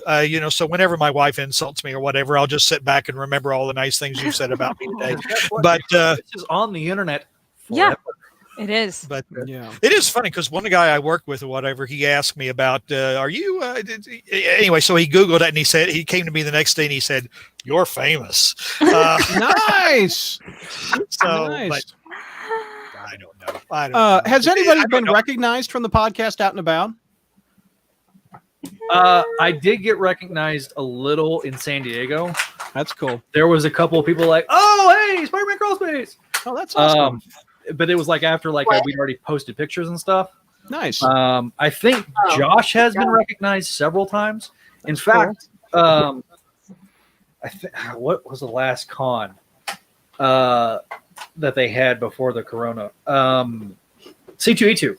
Yeah. There was some of the podcast. There's another podcast, and it's not. I think it's Swinging Through Spider-Man. Mhm. Yeah. Yeah. Those guys are fans of ours. They were watching the one with Kelly and the cosplay episode. Yeah, They were. Yeah, and so Josh met, they saw Josh out in the world and was like, "Oh, hey!" And they recognized him not only from Crawl Space, but also his DC stuff that he's been doing lately.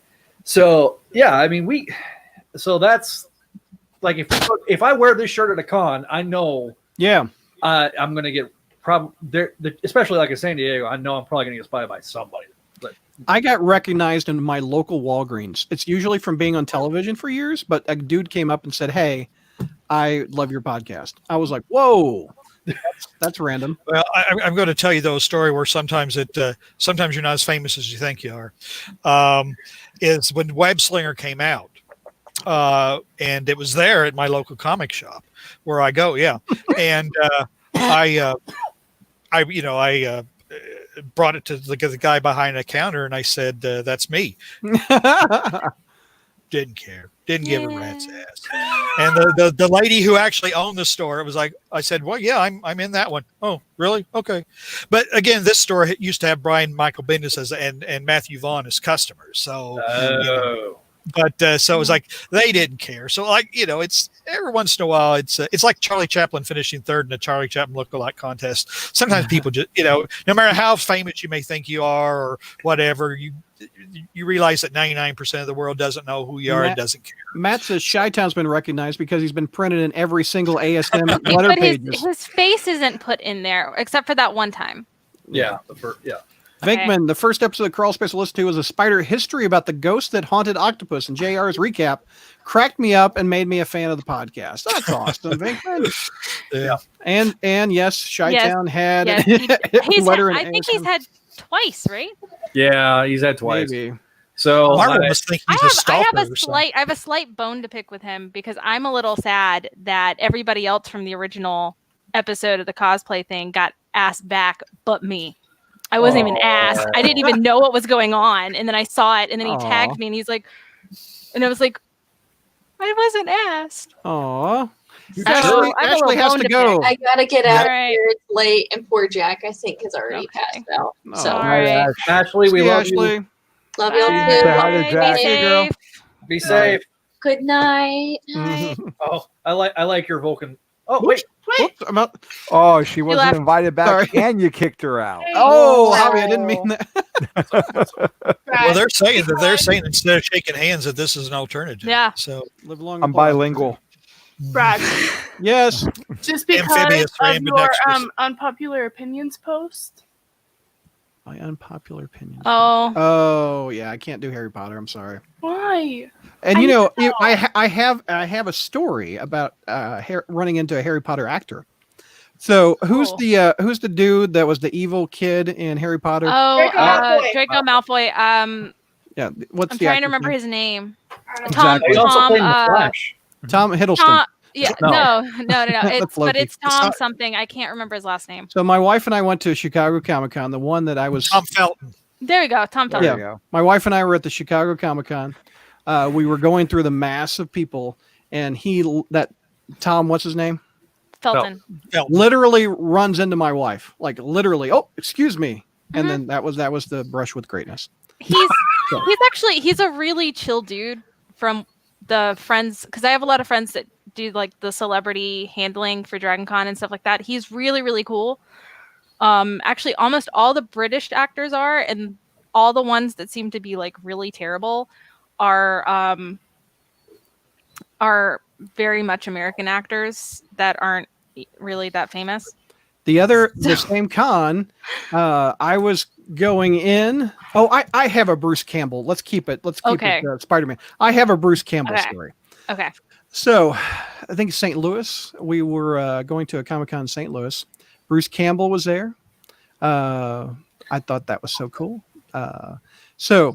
We're driving to the con. My wife's in the passenger seat. I'm driving, and I see a guy in a red sport coat. I'm like, you see him like a block away. Like, that's a nice looking coat. Coat is on Bruce Campbell. So I'm driving, and it's like February. I roll the windows down, and I go, "Yo, Bruce!"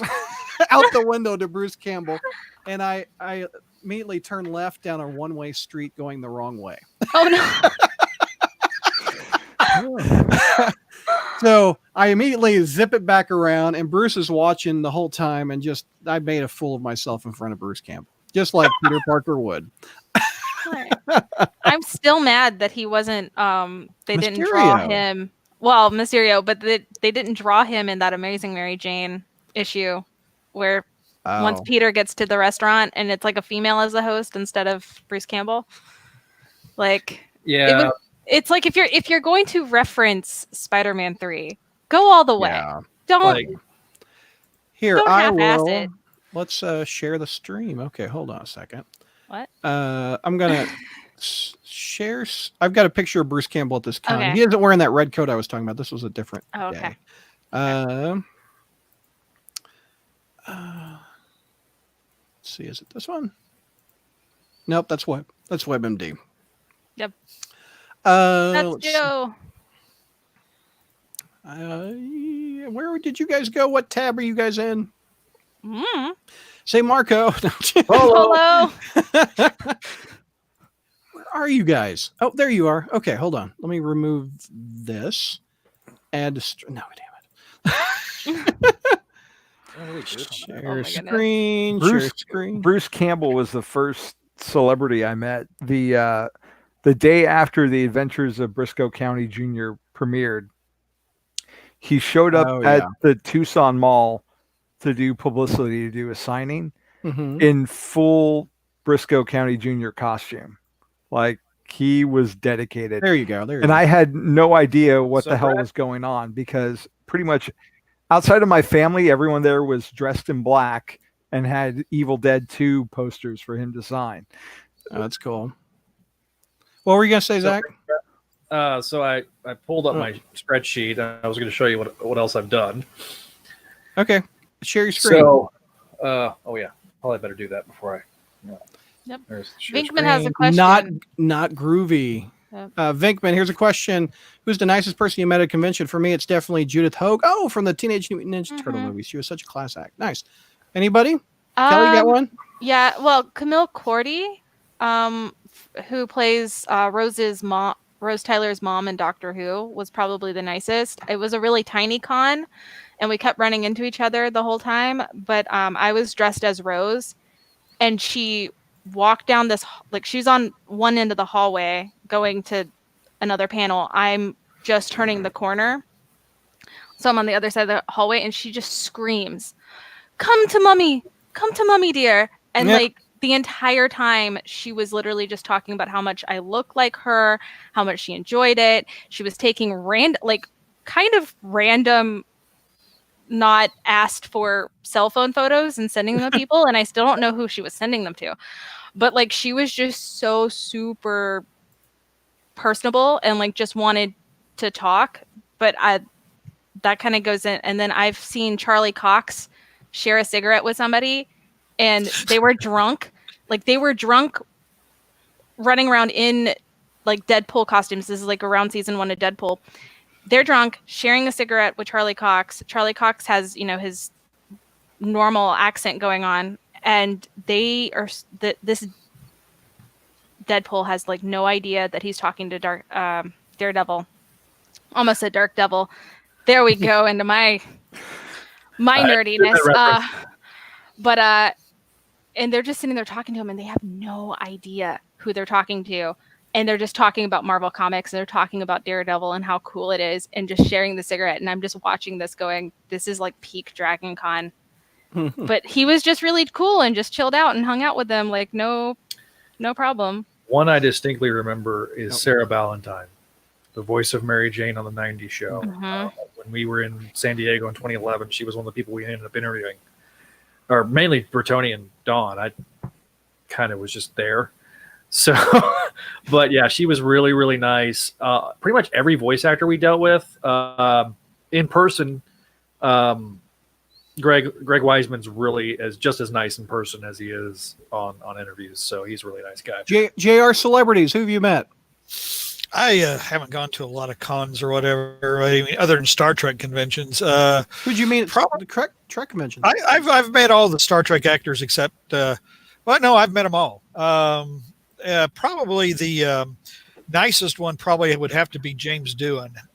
Only because the very first time I ever saw a celebrity was at the Evansville, Indiana World of Wheels, and my grandmother had just died not too long before that, and my mother was just absolutely devastated.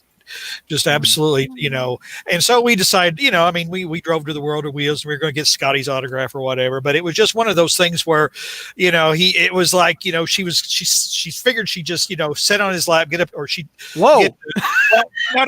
No, she stood next to him, and he told her to sit on his lap, and so she did. And then she was going to hurry and get up, and he said, "Why? Why? He says, don't hurry it, just take your time or whatever." Of course, But then again, knowing James Doohan, I mean, no disrespect to the dead, but my mother was far too old for him. But I'm giving it all she's got, He liked him a lot younger. Wow. So you said you've met every Star Trek person. Did you meet Shatner? And my mother walked. Left.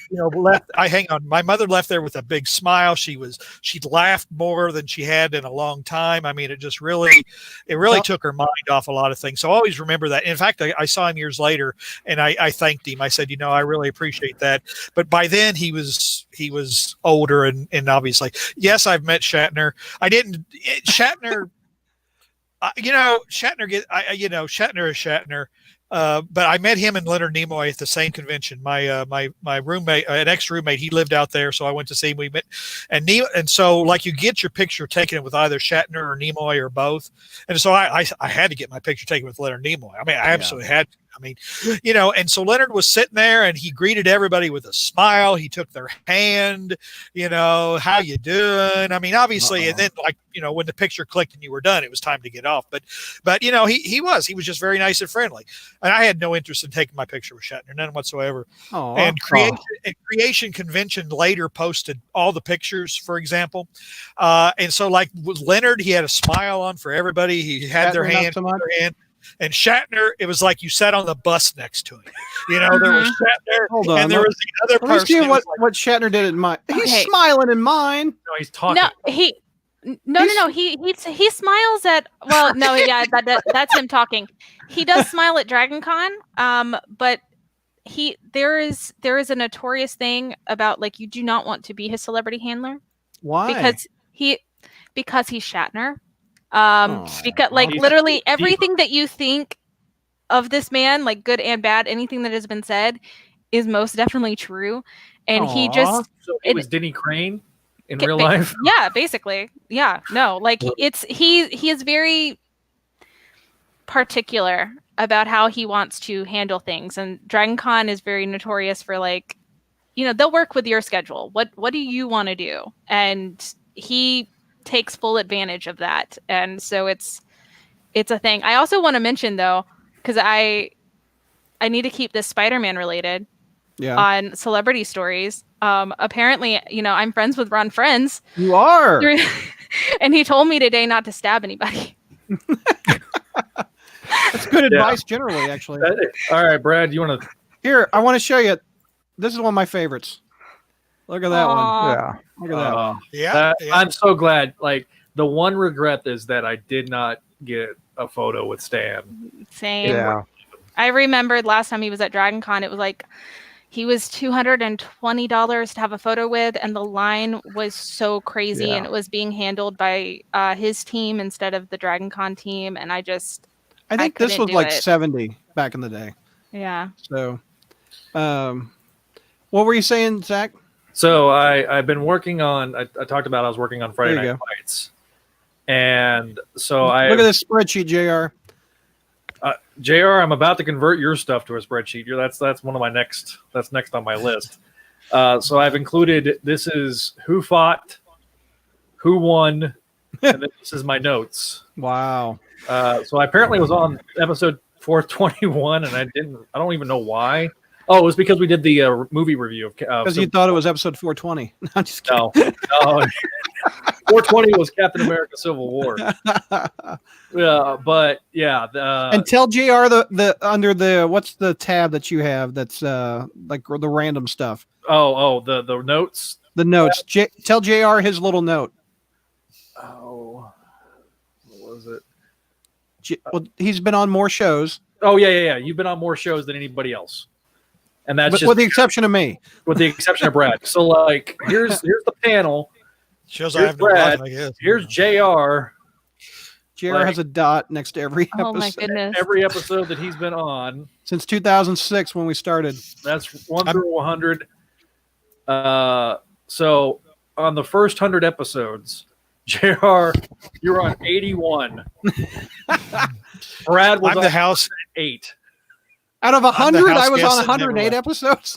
Well, no, because you did that stupid numbering point. Oh, number. yeah. I remember. There 11.1 Yeah. and 2, and then 12.1 and 2. Yeah. The DeFalco Friends episodes was 0.1, 0.2, 0.3. So like we had 108 episodes of 100. Yeah. So yeah, that right there. Actually, I'm sorry, it was 106. Do you add up everybody's at the end of there? Yeah. Well, Let me look at all the tabs. Let me see how many JR's been on. So I haven't done it for everybody yet. Like I haven't done it on this yet. Oh, okay. So like I'm gonna get mainly because I was trying to find a function that would do it for me, and I wasn't able to find it. Oh, sorry, Brad. Oh. Oh, I'll remove you. Oh, there you go. So it was kind of one of those things. You want to go back to your spreadsheet, or? Yeah, I can. Okay. So There you go. it's one of those things. I just got to figure out how to make that to where it'll work. And so some of these, like the pluses with that, is if they were guest appearances, or they were on as backups. That's what it was. And so I've got specific things, and they, like I got to clean this up because this looks like ass. But well, what I was trying to do. What I was trying to do was color code, and then I did it on this one, and I really like it because it's easier to see. But and I've got to fix that right there. I'm a little behind on getting that done, but because like I've started on, I've done the 700. Oh yeah, so like of the episodes that have been released, I have put everybody on there. That's So cool. so Hey, I forgot to ask Javi. He has a celebrity run-in. Well, I've actually feel like I've been really lucky with the amount of people that have come to Austin and our convention. Dina De Lorenzo, who was from Ash and Evil Dead, was really sweet. She was awesome in that show. She was really sweet. And Dean Cain, we talked to him on a Friday, then Saturday we did a family photo with him. And when I walked into the curtain, he yelled across the room, "Hey, Javi," which I was like, wow, he remembered me. And then we were in line for someone else later, and he came up to talk to Evelyn and her porg, whose name was Bob. Like, he remembered the name of her stuffed animal, which that meant a lot to me. Scott Bakula from Enterprise made time to talk with the kids who knew him from like a children's song he had sung. But recently, the last one that we had, and I got to interview Rick Leonardi. That guy was super gracious. I asked him if he would be available, and he went to take a break and wanted to grab some coffee. He offered to buy me coffee, and I was like, let me buy your coffee. He's like, no. He's like, I'll buy it for you, though. I'm like, Javi, you're already doing me a favor. Can I show the Dean Cain picture? Yeah, go ahead. Okay. There you go. Look at that. Speaking of food, that's awesome. And spider celebrities. Steve Wacker actually bought Josh and Don when they did the interview in 11. There was these Mrs. Field cookies booths. Like they had like 6 all around the convention, and they had like 3 on the second floor and 3 on the first floor. And so Wacker actually bought them cookies as they're doing right before they started doing the interview. And so they're munching on cookies that Wacker bought them. Nice. So yeah. Javi, I'm totally Facebook stalking you. Can I show another one? Sure. Okay. Let's see here. Anthony, Stella interviewed Adam West and was so nervous, and he was so gracious to her. Yeah. Tell me about the Smallville picture. Oh man, those guys the whole Look weekend at that. were so awesome. John Glover is amazing. Those Kristen two are Krug, trouble. Yeah. Those two Kristen are trouble. Krug was so sweet, was giving the kids acting advice. And Tom and Michael are just they just can't play off each other so They can't well. be trusted. Oh. What do you mean? What happened? No, they well, some of it they'd rather not say. It's part of their Smallville Night stuff, and you just have to go do it, and it's such a rare experience to like see what they do and just kind of hang out with them. That no They're- cameras are allowed, no videotaping's Mhm. allowed, Oh yeah. and They're- it's really fun. They're to me they're good people. There's some horror stories Really? with Michael Rosenbaum at DragonCon, but I think a lot of it involves some alcohol, so who knows. Yeah. But every time I've met him, he's been nice. I Yeah. know from handler stories that those two can't be trusted. Yeah. Trusted. Okay. I've We'll also say it heard- off air. Yeah, no. Speaking of like people that they don't like allow like video recordings or audio recordings, the girl that played the woman that played Troy on Next Gen, Marina Yeah. Sirtis. Marina Sirtis, like you cannot. She is so refreshingly honest. She will give you your honest opinion. Like I've heard a lot of stories, and because my friend Greg did a lot of gargoyle stuff, and she was on Gargoyles as Demona, and so Oh yeah. What is Bobby drinking? Old Forester from the Kingsman, the second Yeah. movie, the Oh. Statesman brand. yeah. I really like those the Kingsmen. No, they're a lot of fun. They're Yeah. absurd. Oh. They're rated R Roger Moore James Bond movies. Now I At- just realized that the prequel one is probably got pushed back. Oh, Adam wants to it know already if you're did. gonna- They're supposed to be out in February. Yeah. Adam wants to know if you're going to log all the GOG appearances on the podcast. Is that I look. GOG, like I don't- Adam, I do. Like with JR stuff, like because JR had it all in a Word file, so I'm Yeah. going to convert it over into the Excel spreadsheet. So it's going to have the issues or the months that were covered and the issues that were covered. So part of my process is I listen to like the first 5 minutes of each episode, and then it's kind of hard on Friday Night Fights, especially when we start doing YouTube, because you always open it up at the end. Mhm. So like I've had to like adjust it, but like I used to be able to go to the end of the episode and get the decision, but there's one episode I could not find the decision, like because I'm trying to do if I went back and listened to every single one, it would be hours and hours. And don't get me wrong, I've listened to all the episodes. It's just recalling all of it is sometimes not easy. Even the historian has limits. Yeah. But so I'm trying to find all the decisions, and I haven't done it for the early Friday Night Fights. But the whole point of this, those that don't know, I'm trying to get everything on the front page to work right. Mhm. And that's going to be where you click on Friday Night Fights and you can pull up every Friday Night Fight that's ever been done on the That'd be show. awesome. And then every Spider history, you can go back and look at every Spider history from the beginning. So it was funny because Spider history started off as like a 10-minute segment, and then it just morphed into like its own story time with JR. Yeah.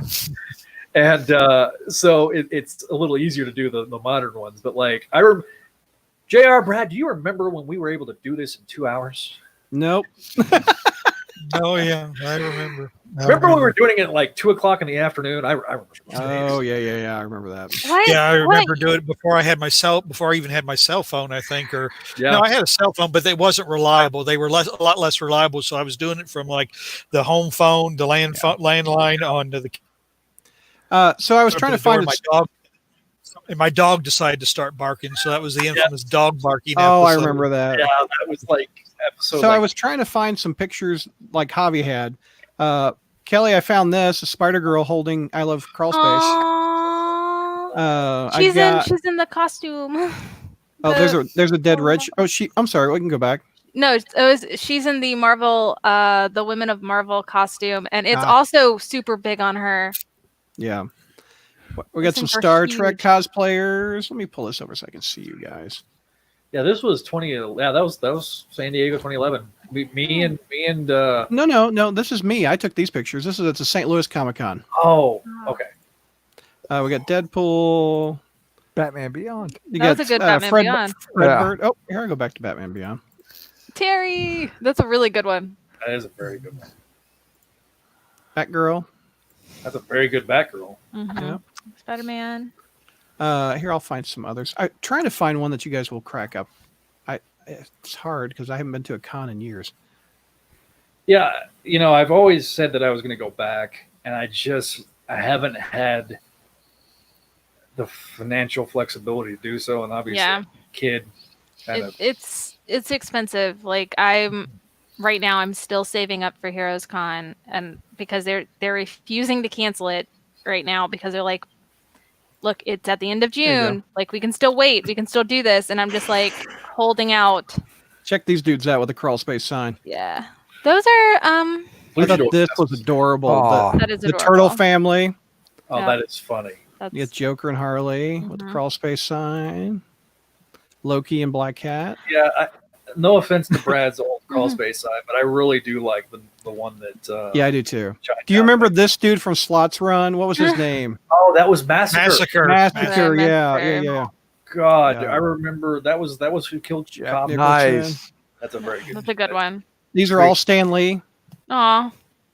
Aw. They had Stan Lee VIP access. They made Nice. those. I thought that was cute. Oh, that's Greg. Greg and his son. Heck, Hey. Yeah. he does really love the crawl space. He He's on our does. Facebook page a lot. My twin.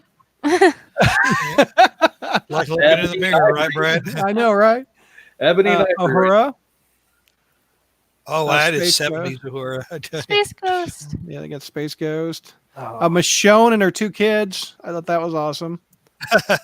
Pretty good. And you got Boba Fett and Slave Girl Leia. oh. Voltron. This dude it was hard to walk around like that. Oh yeah. Me and the Ghostbusters hanging out. You know, I Tony wanted to- Stark I with a remember- unicorn. I remember seeing Ron Friends because, like, I guess Ron lives in Pittsburgh, right? Yeah. No, I think and, so. Yeah.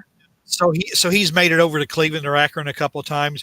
But I remember the one time I saw him, he was so furiously drawing, and it's like you kind of want to go up and say, hey, whatever. But that's how they're making money, you know. I mean, it's No. kind of like, So you know. So I was kind of like reluctant to say anything to him or whatever because it was like I wasn't going to buy anything, you know. But it was like, you know, I was like, well, that's kind of how they make a few extra bucks is commissions or whatever. When you talk to them, you're kind of taking up their time to, you know, make a few extra bucks. Well, So. JR Ron is in the chat. Let me add him to the Oh. store. No, I'm just kidding. No, I'm kidding. Like if Ron's up Dude. right now, I'd be like, I'm Ron, just what kidding. the hell are you doing up at 3:00? drawing. Probably. Adam wants to know when's the next Spider History. It just so happens Next Friday. next Friday we're going to record the Corona two-parter, and JR hasn't picked his issues yet. I gave him some suggestions. No, I haven't gotten around to it. It's been it's been a very, very busy work week. So, you know, but no, I haven't gotten around to them. But no, it's not going to be Corona. Trust me, it's not going to. Brad's so upset. He's so triggered right It now. would have been so timely. I just don't see anything funny in that. It's like All it's right. like Are you kidding I me, just- Goblin ass? Come on. Listen, I don't. there's I limits. didn't find anything good about this either, but we talked about it. Douglas, like let's let the man choose his. You know, his I segment. know. I know. Well, should we call it? Yeah, Brad, it's about 3 o'clock. I agree. Probably. My earbuds are hurting. All right. All right, everybody. I appreciate it. JR, I will see you a week from Yesterday. What? Friday. From yesterday.